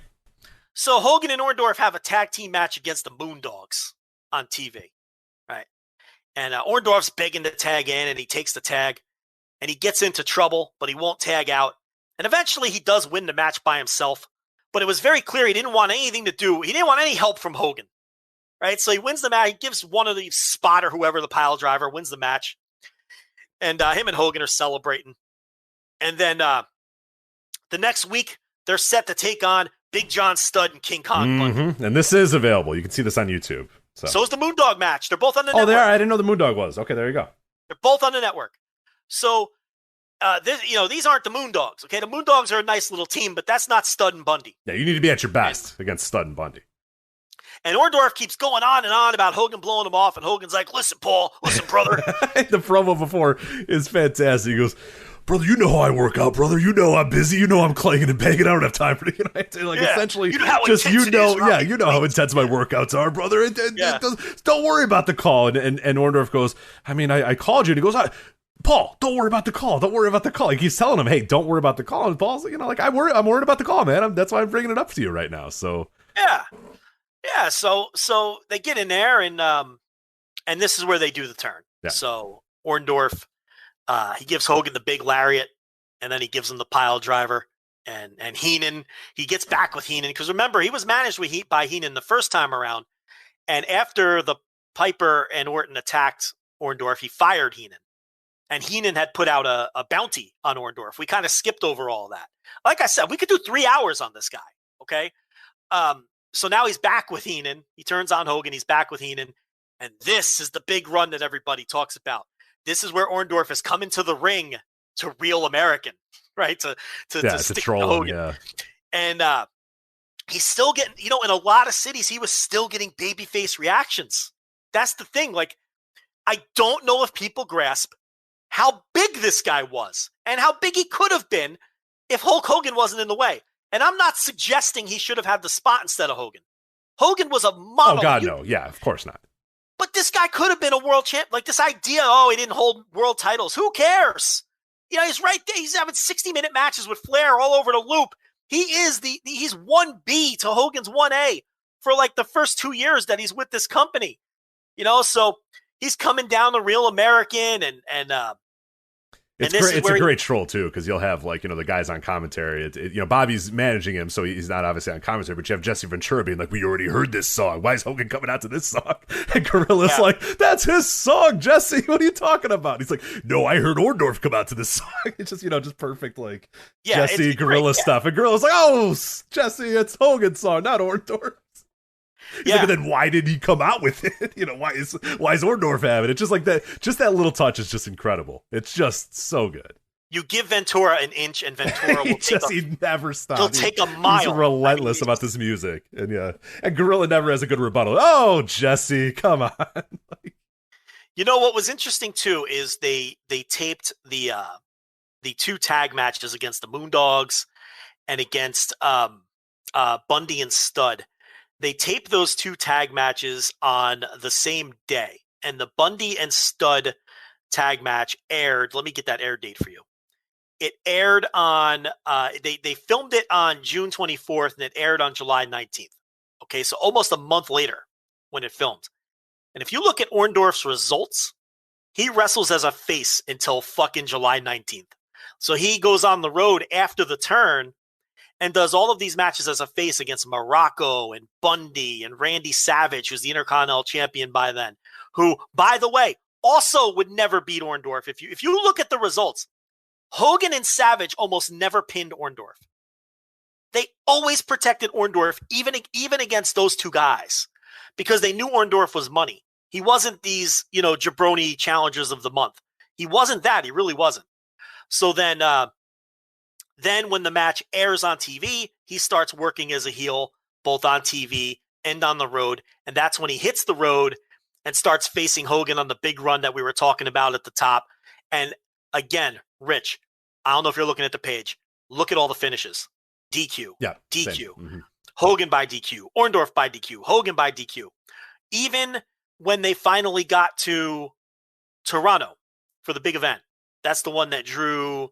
What was the real number? 61,000, I think, was the actual. But they announced 75,000. I think 61 was the official number. Right. So 61,000 people, Toronto, 61,470 for the big event.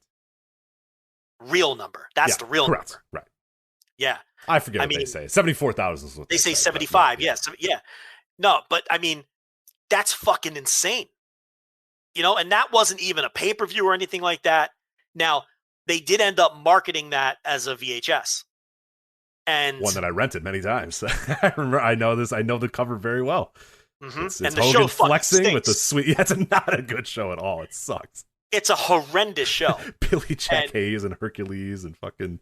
I think it was Harley Race and Harley Race and Pedro Morales. That's just fucking dreadful. It's 3 minutes. It fucking sucks. Ted Arcidi versus Tony Garea. That's the match. That is so bad. God, it's so bad. Even like an 8-year-old who's just like, "Yay, wrestling!" I was just like, "This fucking sucks." Like, yeah, I mean, and you can't even argue that anything else popped that drew that number other than Hogan Orndorff. Magnificent Morocco versus King Tonga in a time limit draw, a 20-minute time limit draw. That's one of the better matches. I know that's not. I don't know if I've ever seen it not edited though. Yeah, I didn't see the full 20. Yeah, but the show's awful. They drew 61,000 fans, legit, or whatever it was. And then they wrestled every night after that in other enormous buildings. Rosemont Horizon, Chicago. And they went all over the loop. There's that 1 week, I think that's the week where, like Rich was referring to, where in total that match drew like 125,000 total fans or some ridiculous number. I think if you look on Matt Farmer's Twitter page, he has the number somewhere. The exact number. But this is the mega run that people talk about. But it was important to me that people knew that he had been drawing money with Hogan as far back as 84. And he was the first opponent that they turned to when Hogan won the title for Madison Square Garden. And they have this run here, and it's all bullshit fucking DQ finishes, and countouts and all this other bullshit. Every now and then you'd get a clean one. And quite honestly, Rich, with a lot of these results that say they're clean, they're probably not. It's probably just the reported match results in the paper that didn't specify count out or DQ. Right. Because I doubt they're going to do 9 straight DQs and then just have Hogan go over clean, against Orndorff in Philly, after doing it for 7 straight weeks, of DQs. Yeah. Randomly in Buffalo, New York, they're going to do a clean finish. It's just that in Buffalo, whoever sent the results to the paper didn't specify the DQs. So always heavily protected. And this leads us to the blow-off for this. You all right over there, Rich? I'm good. Sorry. This leads us to the blow-off to the feud, because this took us through the entire second half of 86. And then they do the match on Saturday night's main event, which was taped in December of 86, but didn't air until January of 87. And this is one of the most famous matches of the era.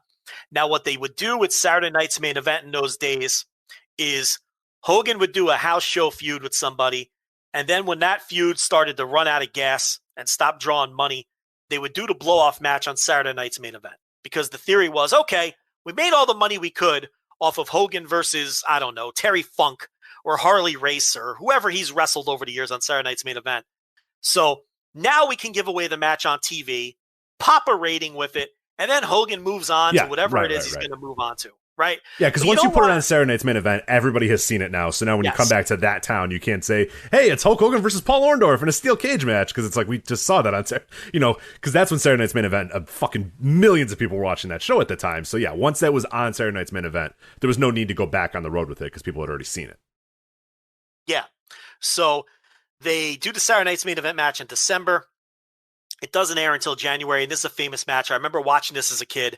I remember this being, actually, I was at a sleepover. I won't say the kid's last name, but this is a kid on my block named Tuquan. Not Tupac, Tuquan. And he was a big wrestling fan. And whenever Saturday night's main event came around, we would sleep over each other's house. You know what I mean? We'd take turns. So I remember watching this with him. And of course, we had the VHS popped in. We had, of course, we're recording it. Oh, gotta. You get Saturday night's main event in those days, or any wrestling for that matter, you record it and then you watch the fuck out of it every day of your life until the next Saturday night's main event. So I remember this was where they did both guys dropping off of the cage to the floor at the exact same time, right? Quote unquote, exact same time. Even though if you look at it, they make sure that Hogan's foot hits that floor a 1,000th of a second before Orndorff's. Which Ventura disputes, and of course, McMahon on the other side. So they call it a draw. But me and my friend Tuquan, we must have rewound that fucking tape until 3 a.m, watching that over and over and over as like 8-year-olds, breaking this down like the fucking Zapruder film, trying to figure out whose feet hit the floor first. And of course, at that age, I was already a smark, and so was he. My whole block hated Hulk Hogan.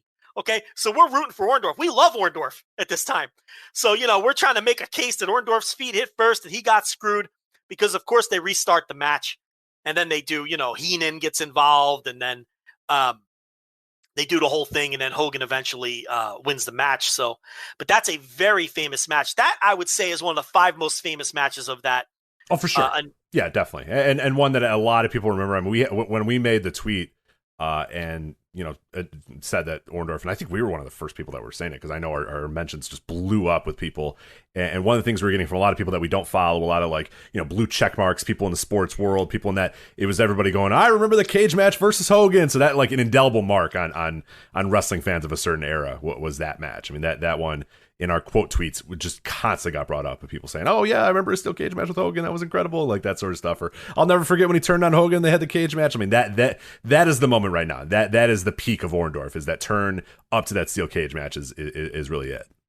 Yeah, absolutely. I was just going to say, and then really for him, it's all downhill from here, because there is this misnomer, there is this myth that he was being kept on the bench for WrestleMania 3 in case Andre wouldn't do business or wouldn't do the match with Hogan or couldn't do the match with Hogan, his body. Because there's the weird Hulk Hogan thing that, I don't know if Andre's going to do business, brother. And then there's the people that say, well, Andre's body may not have even wanted to do it, but I don't think there was any chance in hell that he was not going to do that match. So yeah, but the thing was, like his house show run with Hogan was over. No, he's doing shit with like Paul Roma and stuff. You know what I mean? Like, I mean, it's not. Yeah, by 84, he's doing Roma, George Steele, Paige Morales, or 87. Sorry, he's doing Paul Roma, George Steele, Paige Morales, Billy Jack Hayes, like he's done. Yeah, Jake Roberts was a big house show. Yeah, he's moved on. He's done.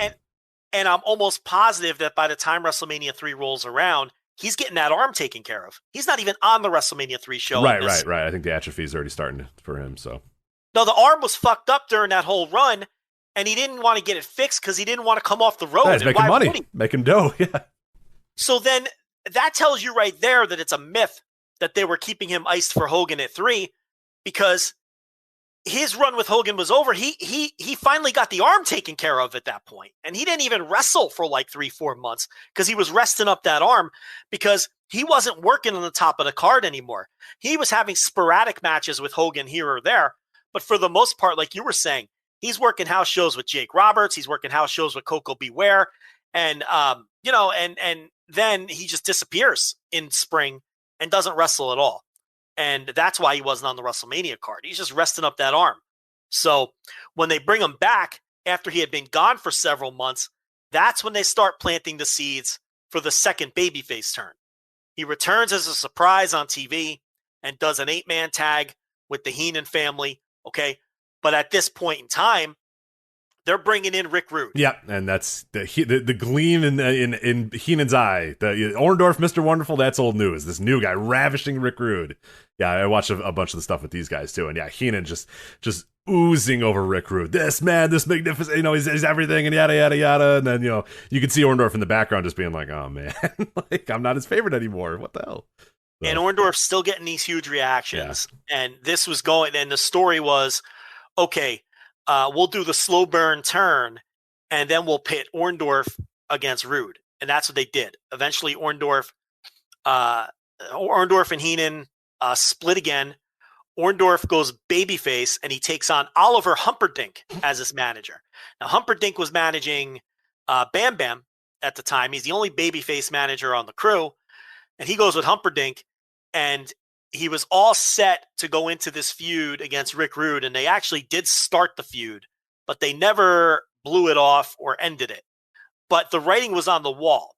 Orndorff's big runs were over, and his role in the Rick Rude feud was going to be to put Rick Rude over in the end. We all know this because Rude now was getting set for a big push. The few house show matches they had, Rude won the majority of them. Paul Orndorff was not booked like a star at Survivor Series at all. No. On that Hulk Hogan team. He was, and that team had both of he's probably below, he's below Bam Bam Bigelow in that team. Yeah, Humperdinck did well in that match, in that 87 match. But both of Humperdinck's guys were on Hogan's team with Morocco and Patera, and against the Heenan family. Rick Rude, Andre, Bundy, One Man Gang. Oh, I know you know this. I know it. Well, who else would have been in the Heenan family at that time? Butch Reed also. Oh, he wasn't in the Heenan family. He was that was Slick's guy. Right. That was Slick's guy. But Reed was feuding with Morocco, so that's the tie-in there. Because Reed was supposed to feud with Superstar Billy Graham, but Superstar Billy Graham had the hip problems. So Morocco turned face, got on steroids, became the Rock Don Morocco. And excuse me, how dare you? You're trying to tell me that Don the Rock Morocco is on steroids? Get out of here, sir. Body transformation. What's your evidence other than him weighing 300 pounds of pure muscle? Is that the most amazing body transformation ever in wrestling? I can't think of another one. He is a fucking house. Like, yeah, it is. It is veins wild. Protruding from his shoulder. Yeah, he is disgusting. Like there's some guys in that era, and there's no. I mean, that dude is literally a rock. He is the size of a fucking boulder. It is disgusting what Don Rocco looks like. Yeah. So I think by the end of 87, Orndorff saw that he was a mid-card guy, and that was going to be his future. And he hit the bricks, and that was it for him. And they never even did a blow-off to the Rick Rude feud, which Rude undoubtedly was going to come out on top in. And that was the end of his run. He came in late 83. He may have done a handful of matches in early 88, but he was gone basically by the end of 87. It was 4 years. It was 4 years where for 95% of it, he was a main eventer and a mega draw, arguably at worst, the number 3, if you want to put Andre ahead of him. I don't think Savage was ahead of him at that time. No, it'd be another year until Savage is really there. So you want to argue Piper Orndorff? Look, I'll argue with you. I'm taking Orndorff's side. I am. I mean, I'm not trying to downplay Piper's significance, but I think Orndorff drew more money on the road. Oh, for sure. I think one of the problems that, and I'm probably guilty of it as well, is I tend to think that like Piper is the big deal in that time, and Piper, because WWE has done that in kind of their narratives of and the documentaries they do, is you don't hear anything about Paul Orndorff. You never hear any, because obviously that's what I said at the top. It's not fair, right? It's definitely not. And he was in the concussion lawsuit, so they kind of put him on ice as far as like honoring him for anything for a while, and he didn't go back there. And I don't think he was super. There was some ups and downs and stuff like that. He was in WCW, and he didn't really ever appear again.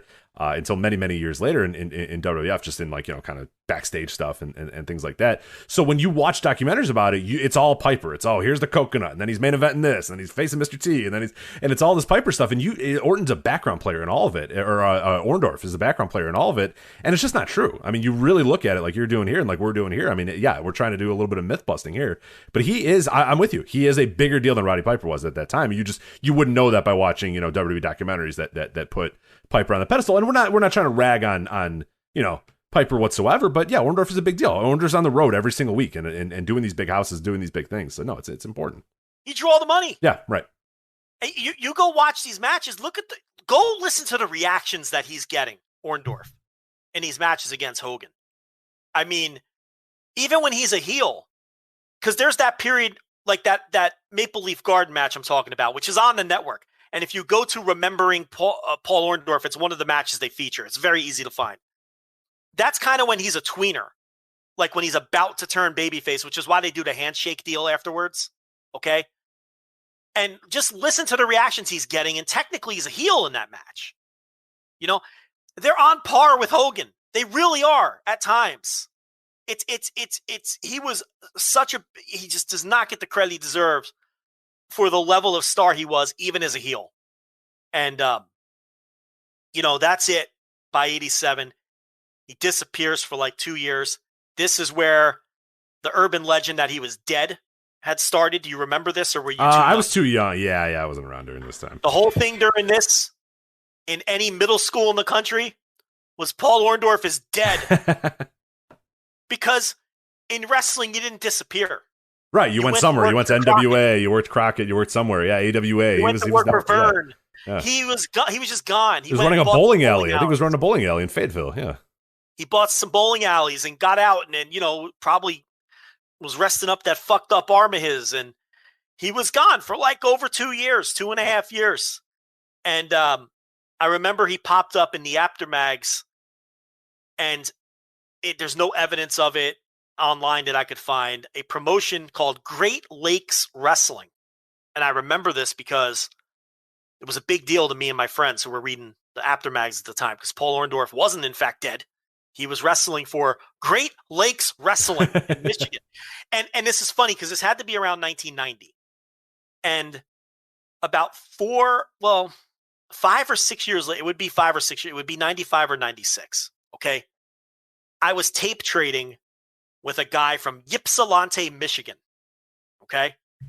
Ypsilanti, but that's fine. Ypsilanti, Michigan. I was tape trading with this guy, and I was sending him ECW TV, because if you had ECW TV as a tape trader, you can get anything you want. You're king shit. Yeah, you had the leverage. Yeah. So I was sending him ECW TV, and in Ypsilanti, Michigan, for whatever reason, he was getting Memphis on TV. So he was sending me Memphis tapes. This is 95, 90. This isn't exactly vintage Memphis, but pre-internet. Yeah, take what you can get. Take what you can get. Yeah, and it was still cool because it was still Memphis. Yeah, right? It's something you didn't have. It's something you didn't have, so you wanted it. It's the USWA era. So I was like, I'm getting USWA tapes. This is great. I remember the first one he sent me. It was the return of Tommy Rich. And I remember Lance Russell. And it was like they did the gimmick where he was in a box. Never fails, right? It's always like the best gimmick. And they pulled the box off, and I'll never forget, Lance Russell's like, wildfire, Tommy Rich.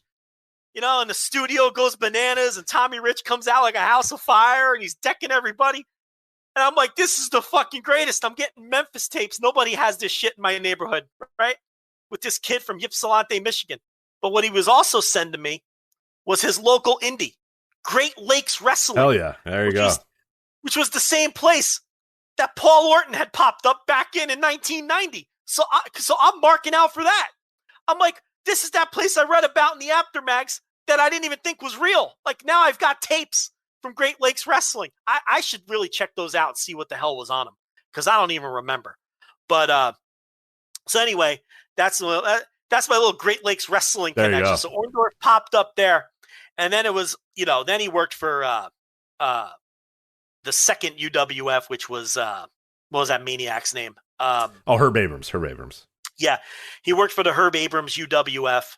He was one of those guys, and then eventually, obviously, he had that first run with WCW. Very quick, yeah, that 1990 run, a Great American Bash. I remember for sure he was in, but yeah, very very quick early 1990 run. But significant because he was a babyface with the dudes with attitudes, yep. Which was Sting and Paul Orndorff, Junkyard Dog, Rocky King, the forgotten member. Your boy Rocky King, yeah, Luger, Steiners were in there too, I think.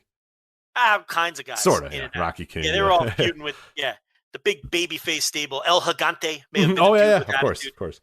Or at least adjacent to the group. I think he was a full-on dude. He may have been, yeah. Would Cage Match have that under their entourage? Who was the dudes with attitude? Yeah, let me see who the official, what they consider their full dudes with attitudes. They have El Gigante, Lex Luger, Paul Orndorff, Rick Steiner, Scott Steiner, Sting, and the Junkyard Dog. They do not include Rocky King there. So again, your Rocky King eraser continues here. So this is bullshit. Yeah, Rocky King, he was a dude. He was absolutely a dude. He was in the group. He was 1,000% a dude with attitude, Rocky King. So that's annoying. But yeah, so he had that first WCW run in 90 as a babyface. And then he had the Smoky Mountain run, which, look, it wasn't a lot of total matches. Definitely under 100, maybe under 50. But he did have the Smoky Mountain run, and unfortunately, I don't think that's an era of Smoky that's on the network. So you might have to dig a little deeper. There's no fucking Smoky on the network. It sucks. Yeah. Yeah. You always see it, and you're like, ooh, here we go. And it's just like 5 Chris Jericho matches, and you're like, oh, fuck, damn it. So. Yeah.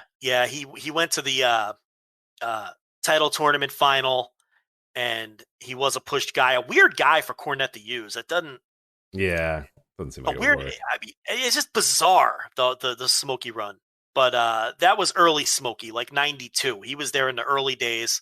He was still working for Herb Abrams, and doing the Herb Abrams shows. And then there was a lot of those weird companies at that time. There was the AWF and then the National Wrestling League or whatever. There was a lot of these like weird sort of startups that would come and go in that 1990 to 1993 era. Where, they'd use the vestiges of WWF past to try to sell and draw and stuff, and believe it or not, it did not work very well for any of them. So I always thought that Orndorff was one of Paul Alperstein's AWF guys, but I don't see a history of him working there before. Maybe so there's two, I think.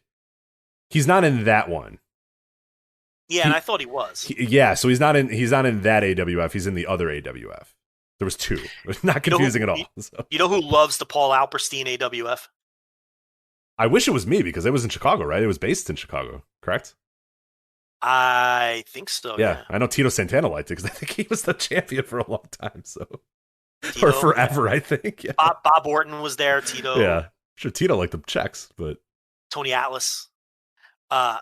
Longtime listener Aaron Quinn loves the Paul Alperstein. Oh, yeah? Okay, there you go. I don't think I've ever seen it, which is disgusting. It's my hometown amazing. Promotion. So it's so bad it's good. Like that kind of yeah.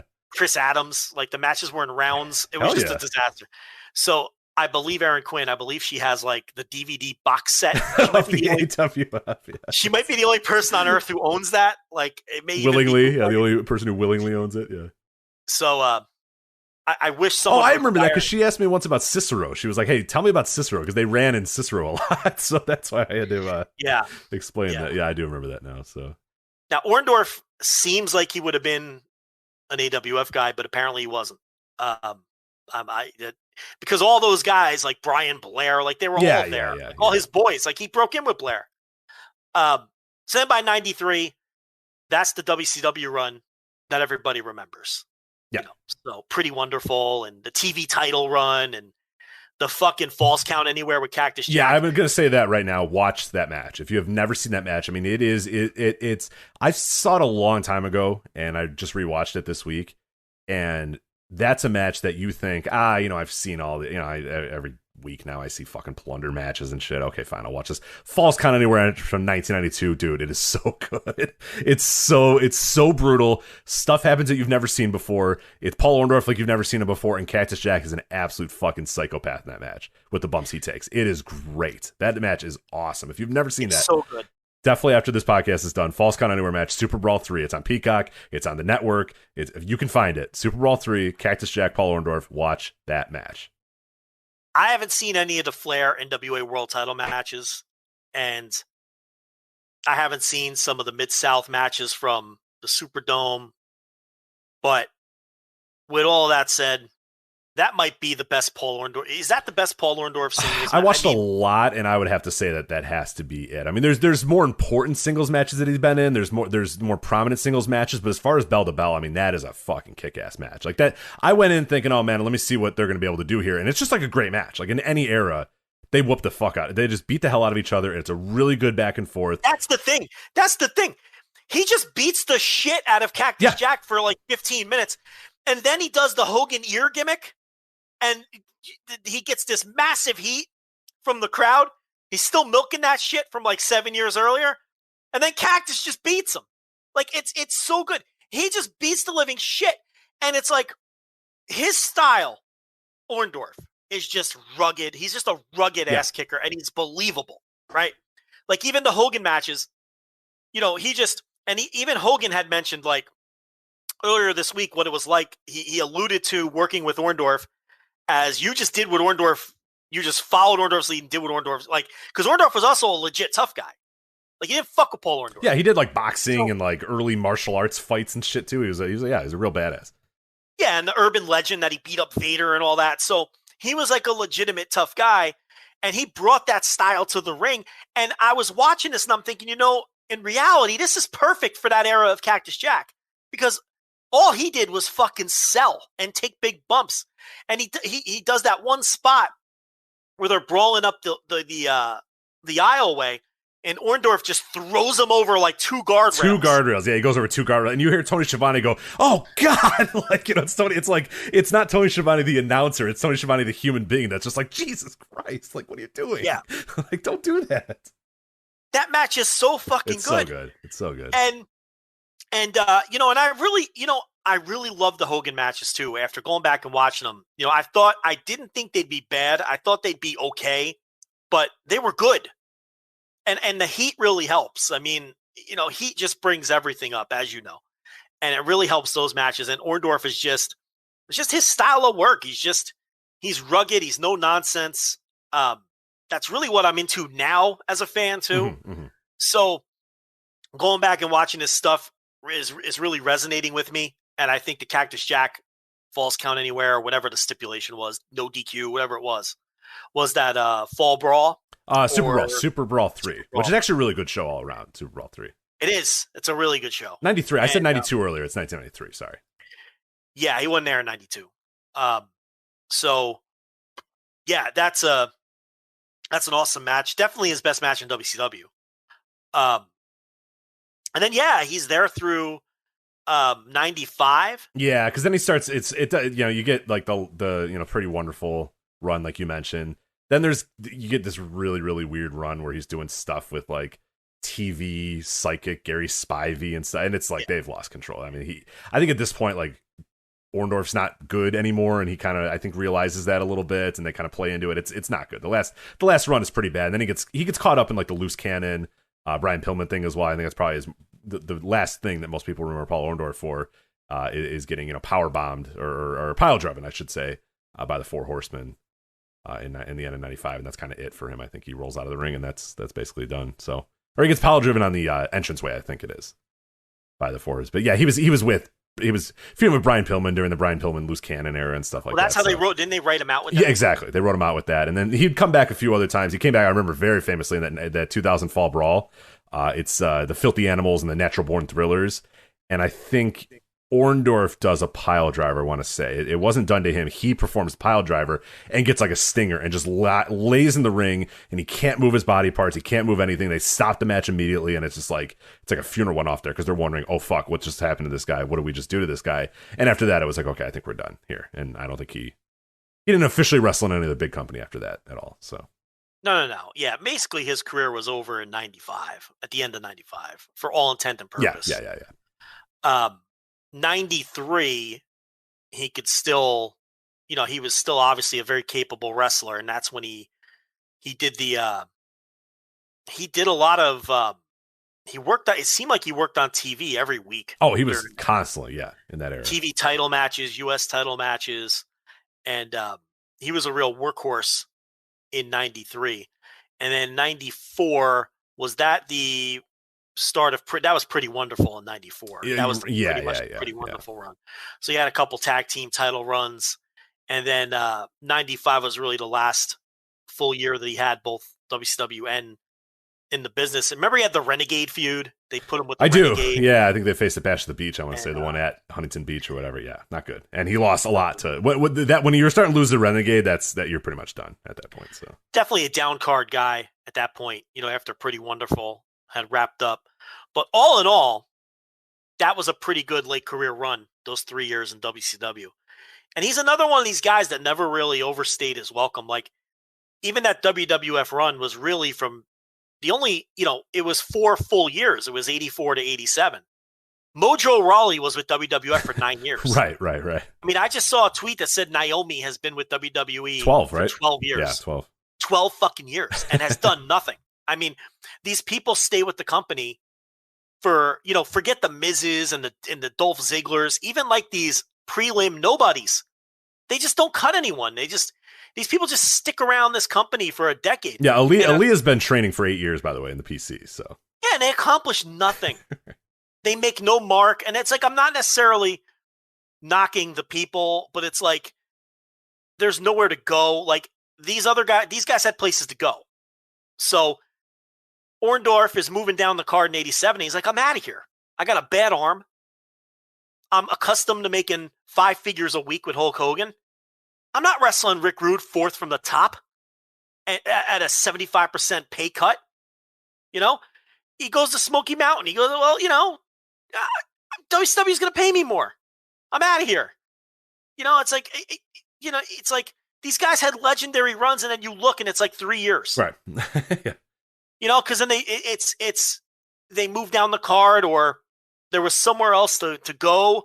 Someone else. Oh, we're going to move on to something else. Handshake. All right, you're on your way. Then you go to, go work NWA. You go work AWA. Okay. Hey, we want to bring you back in for a feud with X or whatever. You brought people in because you needed them. You didn't just have people because you had them.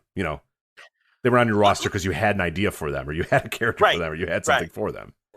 Yeah, you would tell them to hit the bricks if you were through with them. Like, let me pull up his cage match career page. I guarantee you he was never anywhere longer than like 4 years. I mean, it's just how it was.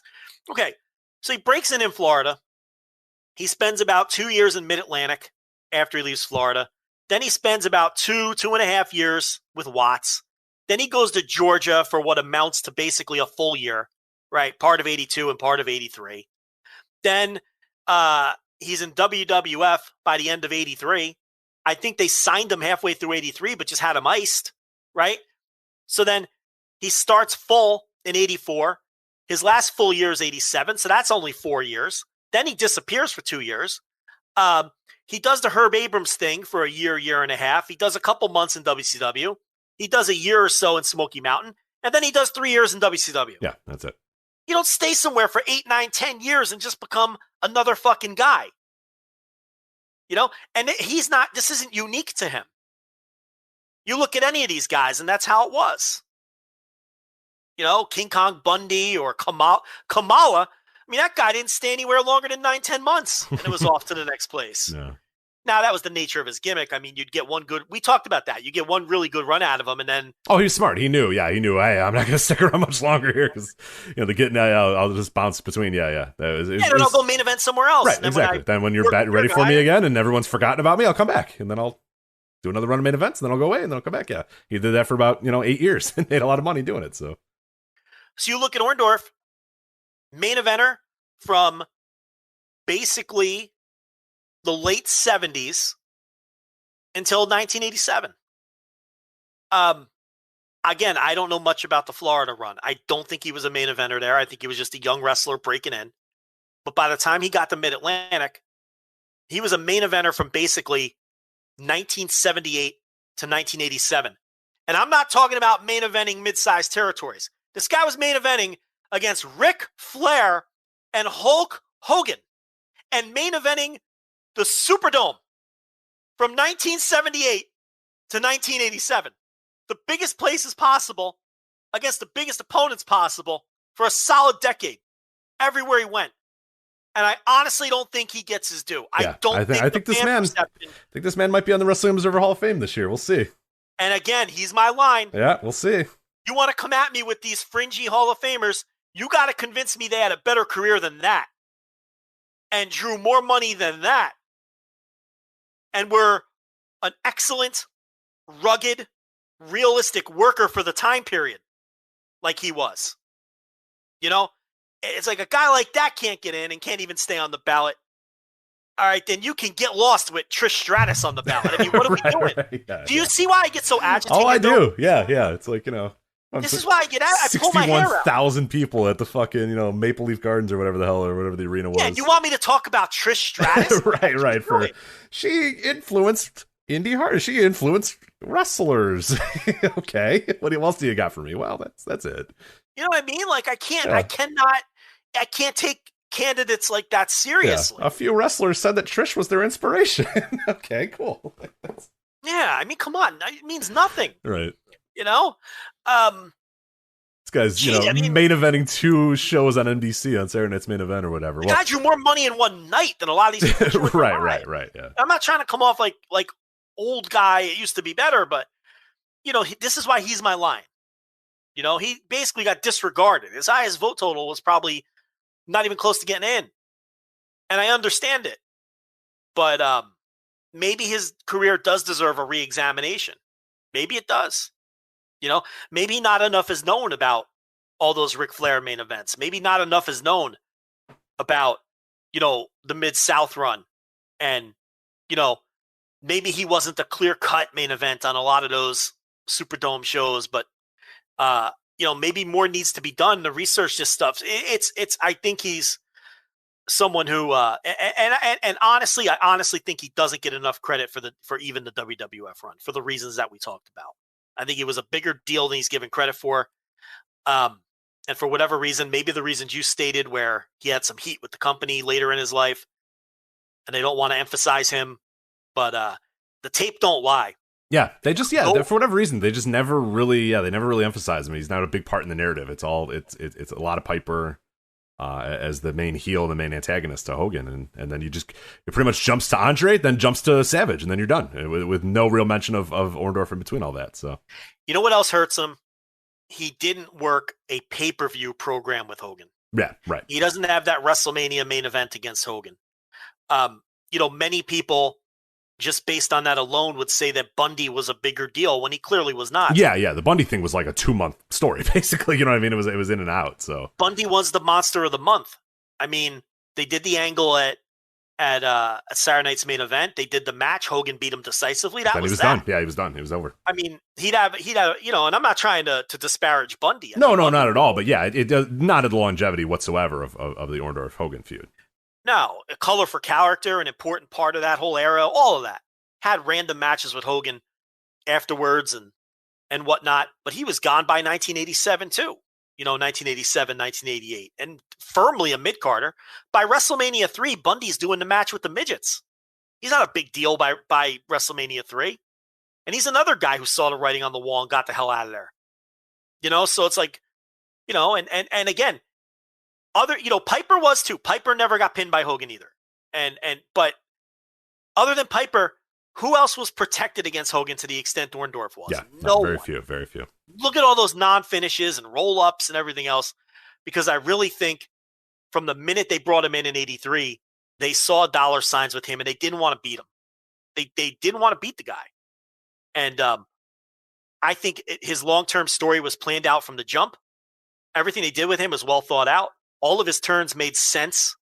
And, He turned 3 times or whatever it was, came in as a heel, turned 1, 2. Yeah, he turned 3 times in total. And I think that long babyface run, that year-long babyface run, was to set up that turn on Hogan and draw that big money, and it worked. And they set that up, Rich, for a fucking year. They don't have that kind of patience anymore. It just feels like I was watching all of this stuff, and it's so hard to believe that this is the very same promotion run by the same guy. Same guy. Who books Monday Night Raw and SmackDown now. It's amazing to me. Because if I had gone into a coma in 1987 and woke up today, I would feel like what I see on Mondays and Fridays is more the spiritual successor of TNA at its worst, or Glow, or something like that, because that's how bad it is. Yeah, it feels like Glow. It feels more like Glow than it does vintage, mid-'80s WWF, where, look, maybe the matches weren't great, but the booking was always solid. And maybe it is Pat Patterson. Maybe he does deserve all of that credit and he gets. I'm not saying people don't ever credit Pat Patterson, because they certainly do. But maybe he deserves even more credit than we even think for laying all this stuff out. Mm-hmm. And you know what I mean? Because the further Vince historically is removed from Pat Patterson, the worse it is. I mean, that's really the truth. You look at all the times Patterson's not around, or Patterson's on the fringes, and it totally deviates from the plot. And this is, and once George Scott is out very early on, this is all Pat Patterson. Yeah, pretty much. Yeah, he's the right-hand man the rest of the way. So, I don't know. It's we're kind of getting off of Orndorff a little here, but a much more significant career, I think, than a lot of people may have realized. And I hope at least that this segment helped at least a little. Yeah, hopefully. Yeah, we'll maybe get this conversation reignited again, doing a deep dive, and then maybe reignited again in the fall when the Observer Hall of Fame comes out. So we're gonna have to be a very efficient show here for the next. We're not getting all this shit. We're not getting all this shit. Yeah, we'll have to. We'll start with the important stuff first. We'll see where we go. But I want to talk about ROH Best in the World. That was on July 11th last weekend. You and I both saw all of the show. Joe, you're going to ask me, Rich, did you watch the pre-show? I did not watch the pre-show, but you did, correct? You saw Ray Horus and Demonic Flamita, and then Danhausen PCO versus the Bouncers, correct? I did. I know we have to get to this, but I'm obsessed now, and I have to know when George Scott was fired. 85, I think it was, right? He made it into the NBC era. I know that. Let me see if Wikipedia has it. Almost positive he was done by... Because his thing, I remember it was Ebersol thought he was a fucking idiot, right? It was definitely the Saturday Night's Main Event, I want to say. It was like, maybe he did the first Saturday Night's Main Event, but I don't think he lasted past that. Here's what Wikipedia says. He and Ebersol disagreed on the show's content, meaning Saturday Night's Main Event, with Ebersol in favor of a Saturday Night Live style show as opposed to Scott's idea for traditional wrestling. The format had been previously used on Tuesday Night Titans. Eventually, Scott decided to resign due to overwork, changing direction of the company, and ongoing conflicts with Hogan and other wrestlers. He was gone by late 85 or early 86. He did make it. Well, it had to be 86 if he made it to Saturday Night's Main Event. Right. So he was got. So, okay, maybe some of the credit for Orndorff's arc belongs to George Scott. Maybe we sold him short because that's smack dab in the middle of everything with Orndorff. So, okay, let's not sell George Scott short. There you go. There George for Scott. half of that. He's good too. And that was top of the line stuff. So, main event stuff. So he certainly probably had his hand in a lot of it. But that bath refresh you've been thinking about is sounding even better. Lowe's has more options than ever before because we now have Mansfield toilets, tubs, and showers. American made with a 90-year heritage, Mansfield is all about simple style and reliable performance at a great value. Mansfield toilets are available for just $149 every day at Lowe's. Shop in-store or online for Mansfield. Now at Lowe's. Home to any budget, home to any possibility. U.S. only. New hot and iced Sunrise Batch Coffee from Dunkin'. A bright and balanced, full-bodied blend brewed so you can get summering from sunrise to sunset. And even after that, because that's when you can show off those string lights you hung in the backyard. Or rehung. Enjoy a medium hot or iced Sunrise Batch Coffee for $2. America runs on Dunkin'. Price and participation may vary. Limited time offer. Exclusions apply. Back to Ring of Honor. Yes, I saw the pre-show with Demonic Flamita and Rey Horus. I think that Flamita, with the split of Horus, Flamita, and Bandito, I think obviously Bandito is the world champion now, so he benefits the most. But I think between Flamita and Horus, I think Flamita is the big winner for getting to go heel because, even though he lost this match and everything, I think he stands out more now as a heel than Horus does as the same old babyface. I agree. I'm with you too. Yeah, I didn't see this match, but I agree in general. Flamita as a heel is probably a better thing. And then you couldn't pay me to watch Danhausen and PCO versus the Bouncers. So let me tell you something. It was good. I'm not even kidding. What? Explain. I promise you this match was good. I'm not even fucking with you. Like, I know you're not going to go back and watch it. I'm not, but I don't trust you either way. This match, and it wasn't even no shtick. It was just a good match. Like a little bit of Danhausen stick. Look, it's fucking Danhausen. He's not going to go out there and wrestle like Dory Funk Jr. But this was good. It was a legitimate, Rich, maybe 3.5. Wow. Okay. All right. A generous 3.5. How about that? That's more than I thought. So anyway, that was the pre-show. That was hour one. Then we got to the our Best in the World. Fans back for Ring of Honor, which was so good to have fans back for Ring of Honor. It's a show that I have desperately tried to get into over the last year. I just can't do the warehouse wrestling. It just didn't work for me. But the production of ROH has been very good lately. I think Ian Riccoboni's fantastic as a play-by-play guy. I think Caprice Coleman's gotten really good as a color guy. So I've liked everything about the company, and I've wanted to really get into it, but it's just the no fans, the warehouse, all that stuff's kind of dragged on me. So this was a blast to watch with fans because I am definitely all in on Ring of Honor for the near future here because I really thought this was a good show. And I don't know. Do you want to go match by match quickly or just talk about highlights? Yeah, we'll do that real quick. I mean, there's not a ton of I don't have a ton of like huge thoughts about this. And I think you tweeted out the night of. This was the Rich Craich special here. Every single match on the show. There's two that I could probably point out that I didn't really like, or at least one I didn't like, I should say. Every other match on the show I think was solid enough. Didn't overstay its welcome, all about 10 minutes, 20 minutes tops for the digression of Mike Bennett, but I thought everything was good, except for one match that we're going to talk about here in a bit. So yeah, I can't ask for anything more. Was there any great match? Any match that I'd say go out of your way to definitely check out? I don't know if there's one of those on there. We'll point out a few that I think really are worth maybe checking out, but like nothing that's like, oh my god, drop everything and go watch that match. But that's fine. Like a good show flew by, the 3 hours or whatever flew by. So that's all you can ask for in a wrestling show these days. Yeah, let's do it. Let's start from first match and work anyway, Briscoes. Yeah, the Briscoe brothers working their way up after the farm fights. Their dad says these kids got to work their way back up. So they start on the undercard against Brian Johnson and PJ Black. And Joe, I know we talked about this before. I'm a Brian Johnson fan. That dude is what promos this guy cuts. Yeah, one of the best heels in the business. A true, genuine heel. Yeah, no, he's a good promo guy. I guess you'd call him homegrown. Right? Sure. Yeah, I think he came up through I don't know if he came up through the dojo exactly, but at least definitely the Future of Honor guy. So yeah, I forget. You got a lot of guys who are either legitimate homegrown or that you basically associate with Ring of Honor. Yeah. He's one of those guys. Yeah, yes. For sure. Your Brian Johnsons, your Dak Drapers, your Josh Woods. Look, some of these guys worked elsewhere, small indies or whatever, but you associate them with Ring of Honor, and they're kind of homegrowns, and he's one of them. And look, the Briscoe story, I love it. The farm fight, I don't know if we talked about it on the air, but we didn't. But we can go ahead and do it now. Yeah, I mean, I love the farm fight. I thought it was very well done for quote unquote cinema. I think Ring of Honor are the cinematic champions. Oh, for sure. Now that the cinematic era hopefully is fucking over, definitely between the Vincent Matt Taven match, which was good, and the farm fight, which was really good as well. They blew everybody else away. You know why? They were just fights. They were just fights that had multiple cameras on it, and they were done outside of a wrestling ring, and that's it.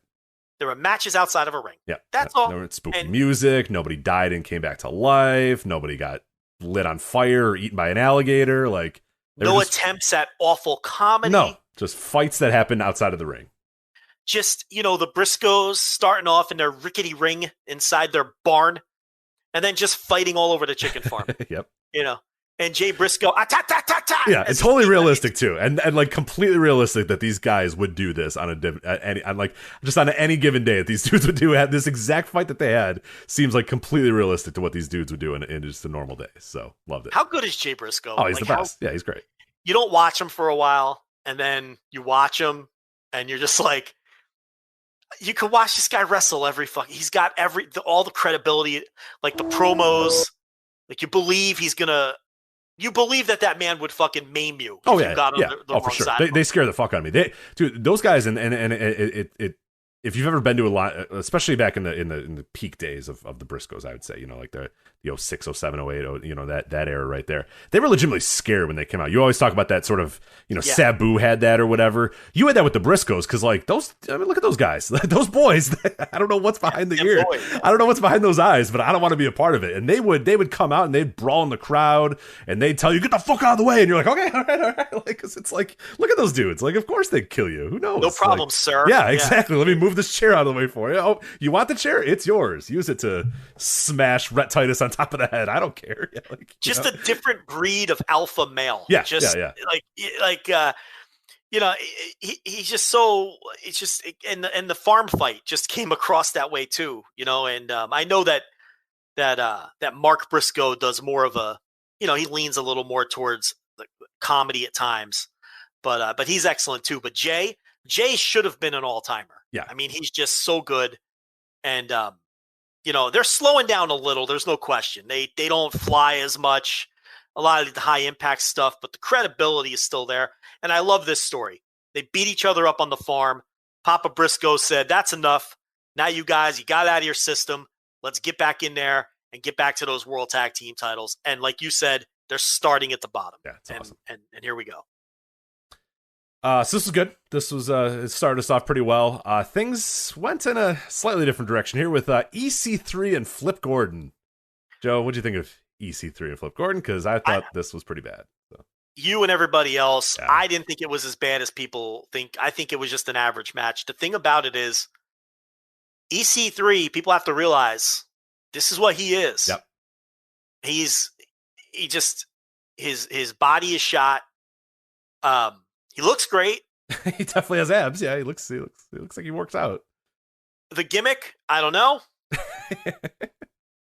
And his body's shot. I mean, so maybe I just came in knowing, okay, look, Flip Gordon isn't going to be able to do half the shit that he wants to do, number one. Yeah, because EC3 can't catch him or do anything with that, yeah. Yeah, he's fucking Flip Gordon. His name is Flip Gordon. He can't be Flip Gordon against EC3. You're not going to get Flip Gordon in the fucking Best of the Super Juniors against EC3. EC3 is what he is. Look, I didn't think this was good. Don't get me wrong. I'm not defending it. But to me, it was just an average match. And it's EC3. I don't think Ring of Honor is a good spot for him. It's too physical of a company for EC3. He needs to go somewhere where the gimmick can carry him and his promos can carry him. And he can't work with the people on this roster. No. And I honestly think, style. Yeah, I don't know. And honestly, I think like, it might be the wrestling world kind of passed this guy by at this point because I'm thinking like, oh, he can go to Impact, but I'm like, there's a lot of good wrestlers on Impact too that I don't really want. He can't work anywhere. I mean, WWE is probably the best place for him to work at this point. And he can't do his old gimmick because MJF has just bypassed him. Right. So he's just got to stare longingly and talk about narratives and stuff, and it's just it's bad shit. It's stupid. So it's not a fit for Ring of Honor. Yeah, it's very, very strange, and I can't imagine it lasting a whole lot much longer. But anyway, let's move on. ROH World Six-Man Tag Team titles here. Shane Taylor Promotions successfully defended titles against Dak Draper, Dalton Castle, and Eli Isom. I thought this was pretty good action here. Dalton Castle looked pretty good, considering he looked like he was on death's door a few years ago where he could barely move or do anything. He's not the worker he was, a handful of years ago, but he's still pretty solid. And I thought Draper, who I've really been impressed by in this last year and everything I've watched him, and Eli Isom, who I think's improved a lot as well. And then, Shane Taylor Promotions are pretty cool too. So, I like this match a lot. I like this. This is pretty good action here. Yeah, and all the guys with Shane Taylor and his little group here are fresh. Yeah, mm-hmm. It's unexposed talent. They're not guys that you're tired of seeing.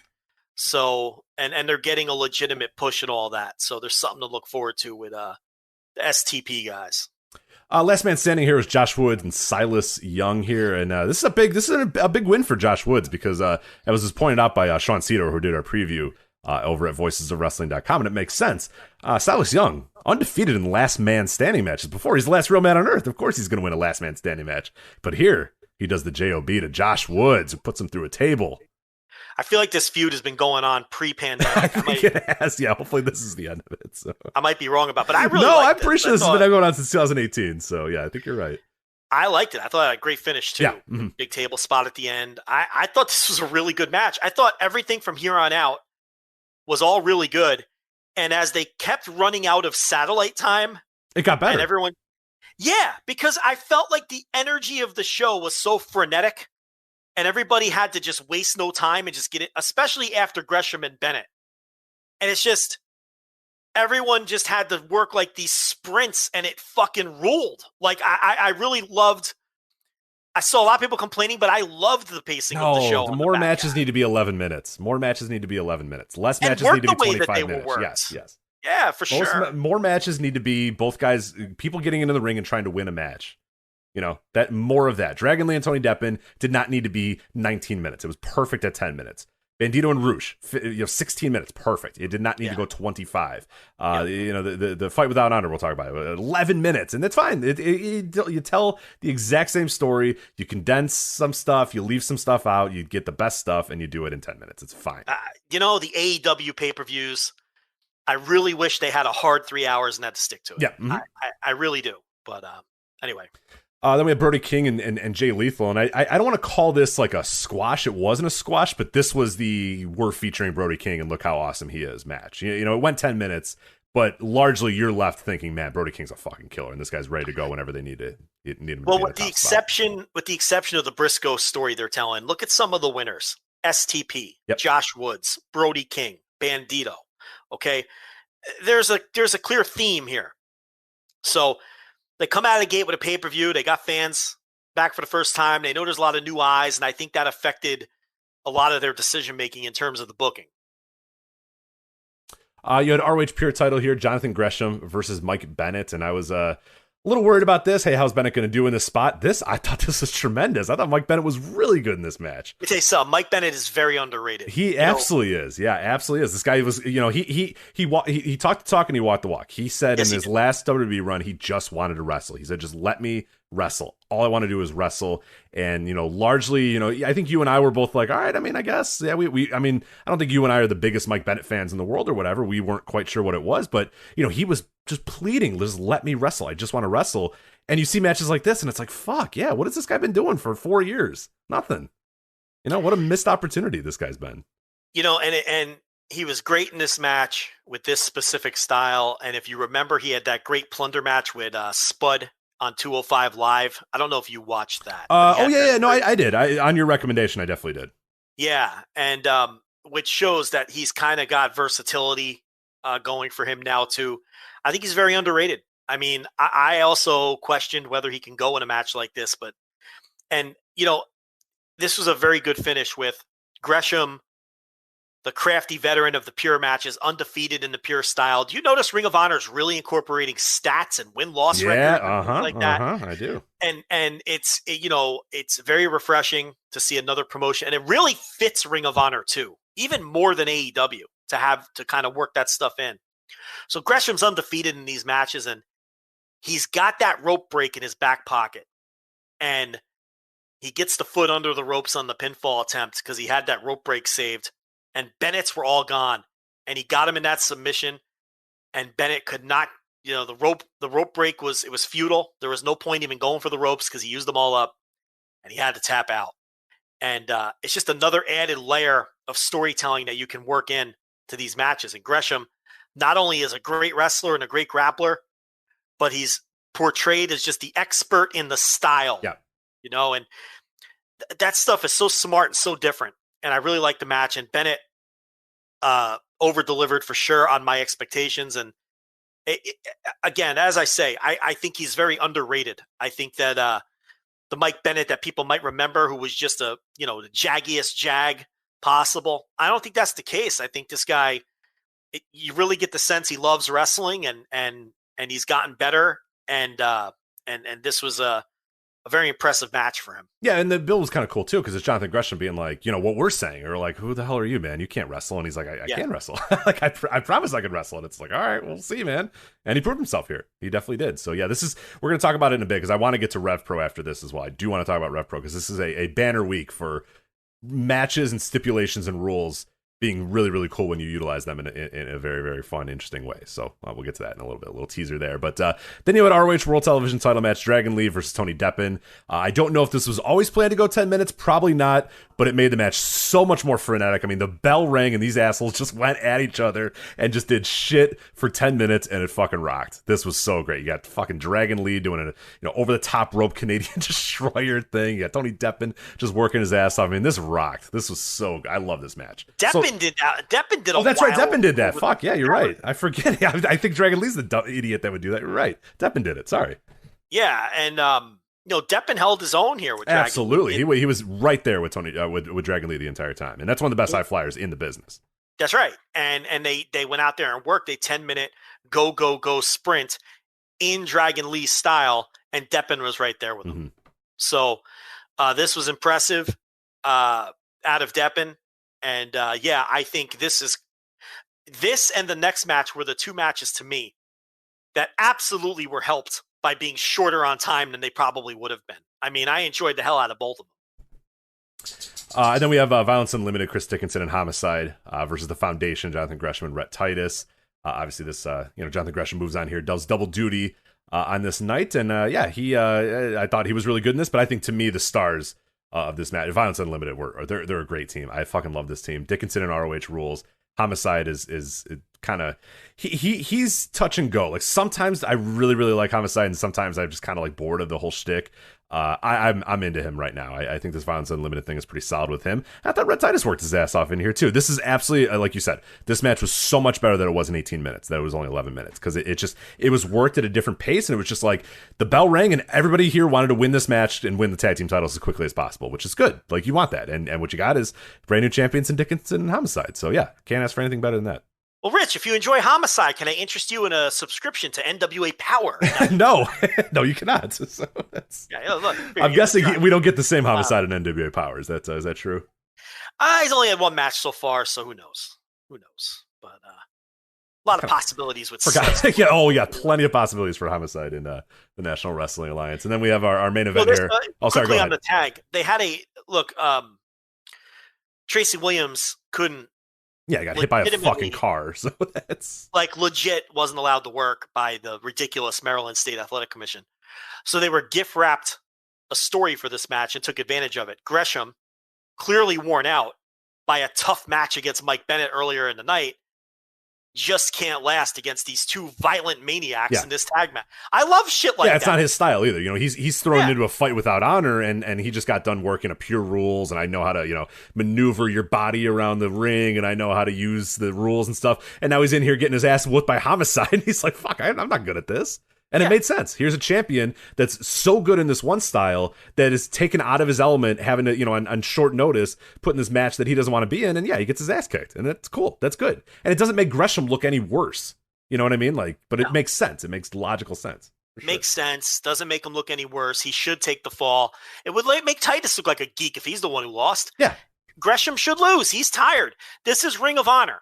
It's an athletic company that pushes this shit like, it's real competition. The guy was in a 20-minute match earlier in the night, and it was saved by the skin of his teeth with a rope break. Okay? And like you're saying, he's in a match that's way out of his wheelhouse. And, so that was a nice little booking touch that I wanted to make sure we brought up. All right, and then the main event here was ROH World title. Bandito defeating Rush, I should say, to win the ROH World title. I thought this was good, not great. There was a lot of other stuff in the show I liked a little bit more. But I think this was, a solid main event. I thought Bandito held himself pretty well. I thought Roosh is always a guy, it just never quite lands with me on that level. And I think I'm kind of happy that Bandito's the champion, because I think there's more, really, really good matches in store for Bandito. But I don't know, this was good, but not great. There was a lot of stuff on this show that I thought was really, really good. I don't know. This is upper half of the show, but I'd say there was a few matches that I think I liked a little bit more. I thought it was dramatic. I didn't see Bandito winning. Bandito doesn't feel like a hot commodity that needed to win and all that. But at the same time, I don't think that really matters. I think what Ring of Honor wanted to do was get a little attention with their return to pay-per-view with fans, do a world title change, own the headlines for 12 hours, which they did. So from that perspective, I get it. But does Bandito, I I crash watched like 3 months of TV before I watched this. Does Bandito feel like he was hot coming into this? No. But did anyone feel hot in this company in front of no fans? No, it was hard. It was hard to know. Yeah, this is what we were talking about, where you don't know when you get in front of fans, like who's going to be over, who's going to be hot, or whatever. You have an idea. You have a kind of a rough idea. But even if that rough idea, I didn't feel like Bandito felt hot, and like he came out, and the crowd didn't really explode for him either. So yeah. So, but at the end of the day, I really don't think it matters either. So, but this was Roosh being Roosh. He wasn't going to lose without beating the guy down at the end of the show. So, yeah, the fam comes in and gets the beat down, and his old man and his boys. So, but they did get me though with the 21 plex near fall. I wish they wouldn't have cut the camera to Roosh's face, fucking watching the referee's arm. I hate when they do that. But they did get me on that near fall, and then they did get me with the finish because I didn't expect Bandito to win. So it was, and you know what else I liked about this? I liked that the opening spot was a tease of the Dalton Castle finish at Madison Square Garden. You're right. That was so great. Yeah, where Roosh comes in there with the drop kick, and it's like, oh my God, he's gonna do it 1-2-0, and then then everybody kind of, it gets you right into the match immediately. In 10 seconds, you're into that match, and yeah, I forget how awesome that was live to watch the Dalton Castle Roosh match.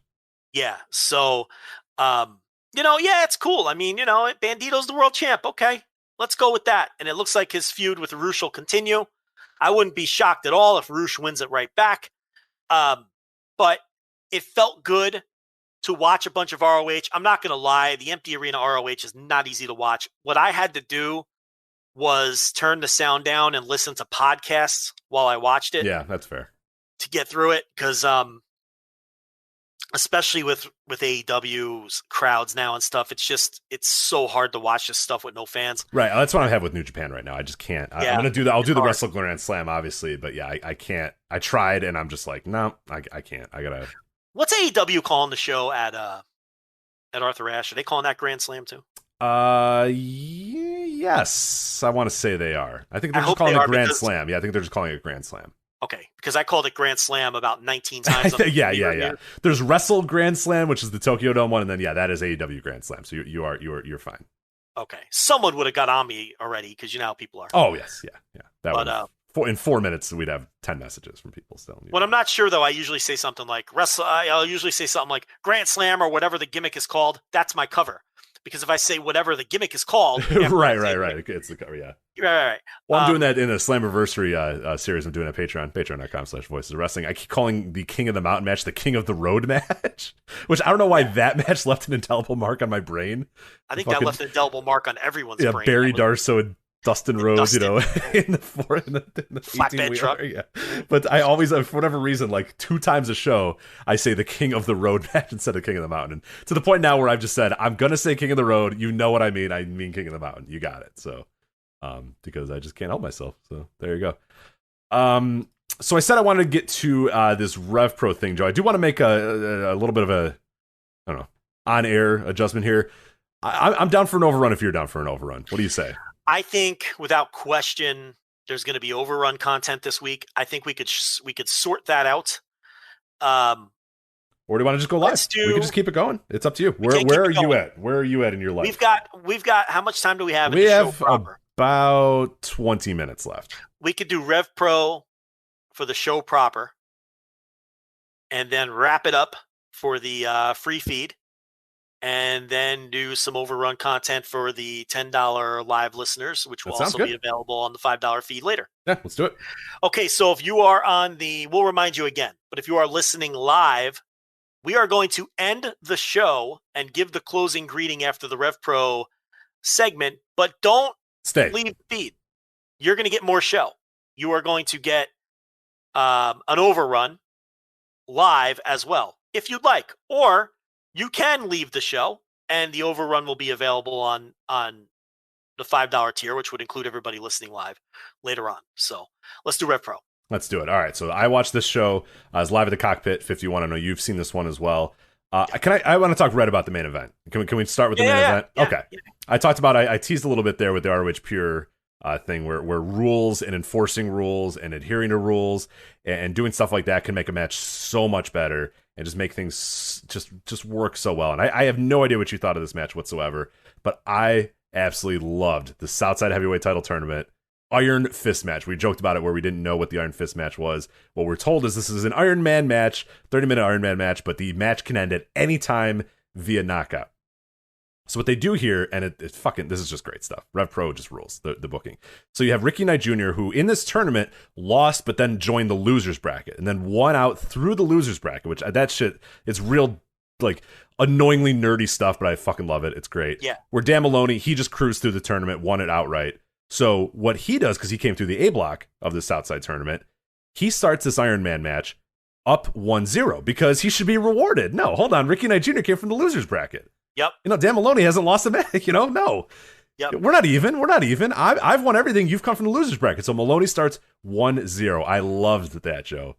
I fucking loved it. I had a feeling you would like it as well, and it sounds like you did. So, yeah, I wasn't expecting that, and that's absolutely what you should do in a tournament with a losers bracket. Right. If you come through the losers bracket, we're not equals. We're not equals. That's right. No.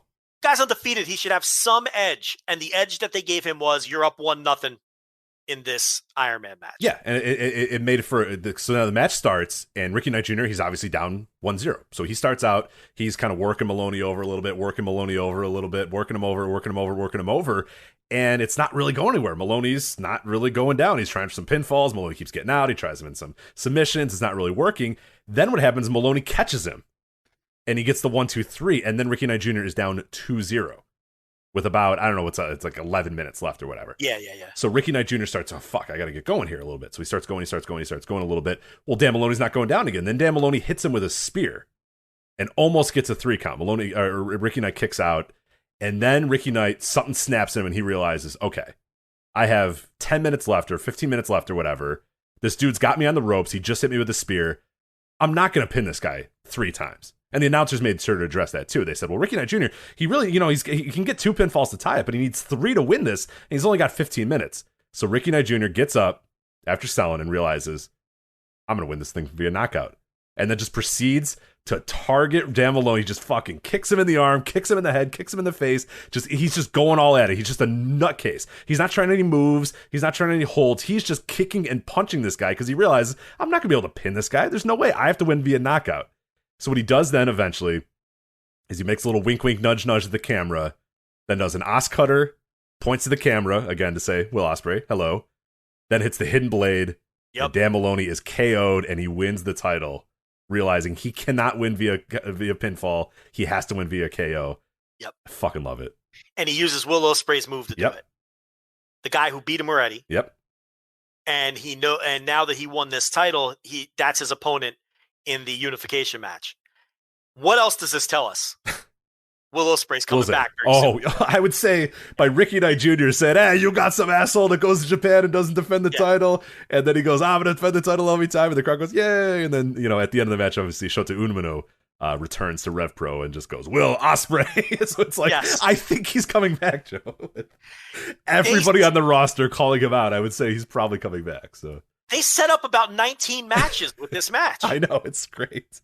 So Ricky Knight Jr. uses Will Ospreay's finisher to knock out Dan Maloney because he knew he didn't have time to get 3 pinfalls. I love it. So he wins the match. I think we hate wrestling. I love wrestling when it's like this. Yeah, I just want it to be good. Yes, I just want it to be good and make sense. That's all I want. I am such a geek when it's good. I know. Because at its core, all of this shit is dumb. But I love it when it's good. I love it, Rich. I love the wrestling when it's good. I couldn't wait to talk about this. I was watching it, and I was just like, I couldn't. I was like, man, I cannot wait to talk to Joe about this. And as the show was ticking and ticking and ticking, I was like, I want to talk about this RevPro match so badly, but we got to it. I'm glad. Yeah, they had a nice little crowd there with their limited capacity, and the fans were into it. And maybe British wrestling isn't dead yet. I mean, the jokes are easy to make, but RevPro just chugged along and did their empty arena shows and kept their storylines going. They did. This was an excellent. It was a good show from top to bottom. Well booked. Fans were into it. I get it if some of the British fans just want to hand wave the scene because I understand. I totally get that. Yeah, that scene's in rubble. I get it. But the people that want to go and enjoy it, this promotion's doing a nice job. And you set up Knight Jr. You set up RKJ versus Ospreay. Umino comes out. He steps up to RKJ. That they set up a match between those two. Maybe that'll be the time killer to give Ospreay a little more time to recover. Umino, like you said, the only words he said was Will Ospreay. Yeah, he comes out and says, Ricky Knight Jr., your title, I want it. And then goes, number 2, Will Ospreay. And then he just drops the microphone. So. Then Maloney is sassy at the end, too. Like, Maloney's like, what the fuck? Like, this is bullshit. Like, I went undefeated in this tournament. My fear, Rich, I have a fear. Uh-oh. 3-way. Oh, no. Damn it. It's a legitimate concern. Damn it. You're right. Or even a 4-way. Because Maloney has a gripe, too. You're right. He does. He went undefeated, and he lost by knockout when he was up 2-0. Or 3-0, or whatever. 2-0, right? 2-0, yeah. He was up 2-0. And he lost by knockout. Kind of, he could say it's a fluke. He beat everybody else. I'm afraid they'll do a 3 or 4-way. But here, what I'm hoping is Will Ospreay needs a little more time. So maybe they'll do RKJ versus Aminu first. And then the winner of that will face Ospreay, which is why both of them called out Will. That's what I'm hoping for. I don't want the 3-way. With that said, do I think a Will Ospreay, RKJ, Shooter, Aminu 3-way will be good? I do, but yes. I just rather every combination of singles matches of all those guys sounds I'd rather better. see. Yeah, for sure. Yeah. Now, there's some political implications. I don't know if New Japan wants Will Ospreay having 50-50 singles matches against Umino. That's a little weird, isn't it? Right, yeah. Because he's not back yet. You know what I mean? And Will Ospreay's a former IWGP champion. That's a little funky. I don't know if you want to do that singles match. There's really no way to do it where it's not weird. So maybe you do the RKJ Umino match and RKJ beats him too. I don't know. What I don't want is a 3 or 4-way. But I guess I have to live with it if they give it to us. Elsewhere on the show, there was Giselle Shaw defeated Zoe Lucas for the British Women's title, the vacant British Women's title. It was certainly a match. No, it was. Zoe's pretty terrible, right? I try to tell you that. Like she's so bad. Yeah, Giselle's fine. Like Giselle, you could tell she's still kind of like she's like good at wrestling, but she's not. She's good at doing wrestling things, but I don't know if she's good at wrestling. Does that make sense? Like she's athletic and she understands it, but like putting together a structure of a match isn't always great with her. It always feels like she's kind of thinking about the next spot or whatever. But Zoe Lucas fucking stinks. Like Joey Lucas, I think she's office, so she's not going anywhere. But Giselle Shaw is a competent replacement level wrestler who undoubtedly will be in NXT UK probably pretty soon. Oh, no doubt. Yeah. But this is what's left. I mean, every time they push somebody, they get signed. Right. So it's just these two wrestling or forever. Get a tryout. But to be fair, not Priestley. Hayter. Yeah, Jamie Hayter and I forget the other one's name. The end of the show. Oh, Sky Smithson. They didn't get signed. They got tryouts. Mm-hmm. And RevPro said, "Well, fuck that. We got to move on." So they vacated the title. And Giselle Shaw to the rescue as usual. Zoe Lucas is always going to be hanging around. So those two could be back if WWE didn't like what they saw. Mm-hmm. So store that away. So Lord Gideon Gray might get, one of his charges back. That poor guy's unit gets ripped apart. You know what? At the end of the day, that means that he's finding good talent. We always just say that about Gabe. Everybody that Gabe touched would get signed, and that's a good eye for talent. So, well, remember when that became Larry Sweeney's gimmick? And Matt Sydal turned heel and went with Sweet and Sour. Yeah. Like that became Larry Sweeney's gimmick was I'm an agent and I'm filtering all of the ROH wrestlers to WWE. And that was the heat. And then Matt Sydal signed with WWE for real. So in kayfabe, they had Larry Sweeney sign Matt Sydal and claim that Larry Sweeney was the reason that Matt Sydal was going to WWE to put heat on Larry Sweeney. So it's like, that's kind of what's going on with Gideon Gray. Like every time he has somebody, they either go back to New Japan or get signed. So he just can't keep a unit together. But maybe he gets Sky Smithson back. Who knows? Anything else on the show you wanted to touch on? There were some other matches here and there. Okay, yeah, let's go to that one. So Doug Williams, Kenneth Halfpenny, and Sean Jackson. And they beat Callum Newman, JJ Gale, and Brendan White. What I loved about this was, first of all, Newman and Gale, I brag on them all the time. They're going to be, both of those guys I think have huge upsides. Oh, yeah. They're both going to be stars, for sure. Yeah. And I know it's high praise, but I really do truly believe that Callum Newman is ahead of where Will Ospreay was at the same age. I really do. Now, what I liked about this was Doug Williams. I've never been a huge Doug Williams fan. I loved his role in this match as like the veteran with these two kids on his team. And then Halfpenny and White. These dudes feuded through the whole fucking pandemic, right? White's kind of like the baby face. Halfpenny's the heel. And Halfpenny wins, and he's talking all this shit to Brendan White after the match.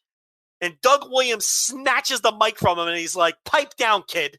He's like, relax. But I like how the pandemic booking played into this. Like, we're not forgetting that Halfpenny and White had this 7-match series, and they hate each other's guts. And Halfpenny's doing all this bragging, but he didn't do any of the work.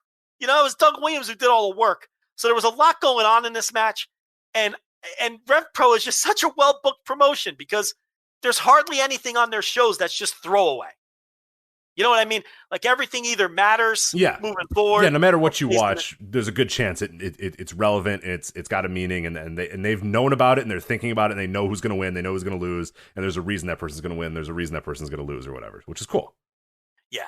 And I guess the other was the tag league got going, and the Light Ghost guys picked up the first points of the tournament. And they beat Connor Mills and Michael Oku. So it was all right. I mean, I've never been a huge fan of the Light Ghost thing. Nah, Connor Mills is like the British Jordan Oliver. Yeah, I know. I mean, Mills and Oku, like, I think I like them, and then I watched them wrestle, and I'm like, oh wait, no, I don't like them. You know, Oku really became a thing for a while before speaking out, and was vastly overrated by a lot of people. I like him, don't get me wrong, but he is not even close to the finished product that people thought he was. No. And I was saying it at the time, and there was a lot of overt praise for him that was really over the top. And I think a lot of it was the quality of people he was working with. He's good. I like him. He's better than Mills for sure. And the thing about Oku is he has a crowd connection that you cannot teach. Correct. Yeah. That is the one thing about Michael Oku. He has a crowd connection you cannot teach. And I don't know how that's going to be moving forward because a lot of fans don't like him anymore because of some of the milder. He wasn't like a full speaking out guy who's like banished, but he had some milder accusations, the use of some slurs, things like that. He's not someone who's been banished, but at the same time, I don't know if those fans are ever coming back. So that crowd connection could remain with the fans that remain. It's all unknown with the British scene. We have to see how that stuff all plays out moving forward. But at any rate, the Light Ghost Gym pick up the first points. I guess they're giving 3 points to the winners in this thing and not 2 points. That's a little annoying, but whatever. I don't know what draws are, but yeah. I guess it makes sense that a win should be 3 times as much as a draw, right? I suppose. Yeah, I suppose that's fine. No. You know, draws are kind of fucking stupid. So I agree. It should be negative. Yeah. You should, But that was the RevPro show. I guess everything else or some of this stuff can get moved to Overrun. Is that what we're doing here? I think so, yeah. So I think that's it. We're wrapping up this version of the Voices of Wrestling Flagship. Obviously, if you're on the live feed, stick around. You're going to get the Overrun. For the people that are on the free feed, if you want to hear us preview Impact Wrestling Slammiversary, WWE Money in the Bank. We also have New Japan show, Dragon Gate shows, some other stuff we're going to talk about as well. Noah crossover in Sendai. We're going to do all that at least on the Overrun. So you can jump on that. That is going to be, so the live people, stick around. You're going to hear it. If you're on the $10 tier and you weren't listening to the Flagship Live, you can listen on the same video file. It'll still be on there. If you're on the free feed, this is where we depart. And you can jump on patreon.com/voicewrestling for $5 to hear the replay of the Overrun. That'll be up there. Patreon.com/voicewrestling. Right around when the Flagship drops on the free feeds as well. So if you're listening to this on the free feed, we bid you adieu. If you're on the live stream or you're listening on the $10 tier YouTube video, stick around. We're going to take a quick little sidebar. I think we're just going to go right into it in a sec. I think we usually pause and then we go right into it. But that is it for us. So anyway, for Joe Lanza, I'm Rich Craich. We'll talk to you next time on the Voice of Wrestling Flagship Podcast. That bath refresh you've been thinking about is sounding even better. Lowe's has more options than ever before because we now have Mansfield toilets, tubs, and showers. American made with a 90-year heritage, Mansfield is all about simple style and reliable performance at a great value. Mansfield toilets are available for just $149 every day at Lowe's. Shop in-store or online for Mansfield. Now at Lowe's. Home to any budget, home to any possibility. U.S. only.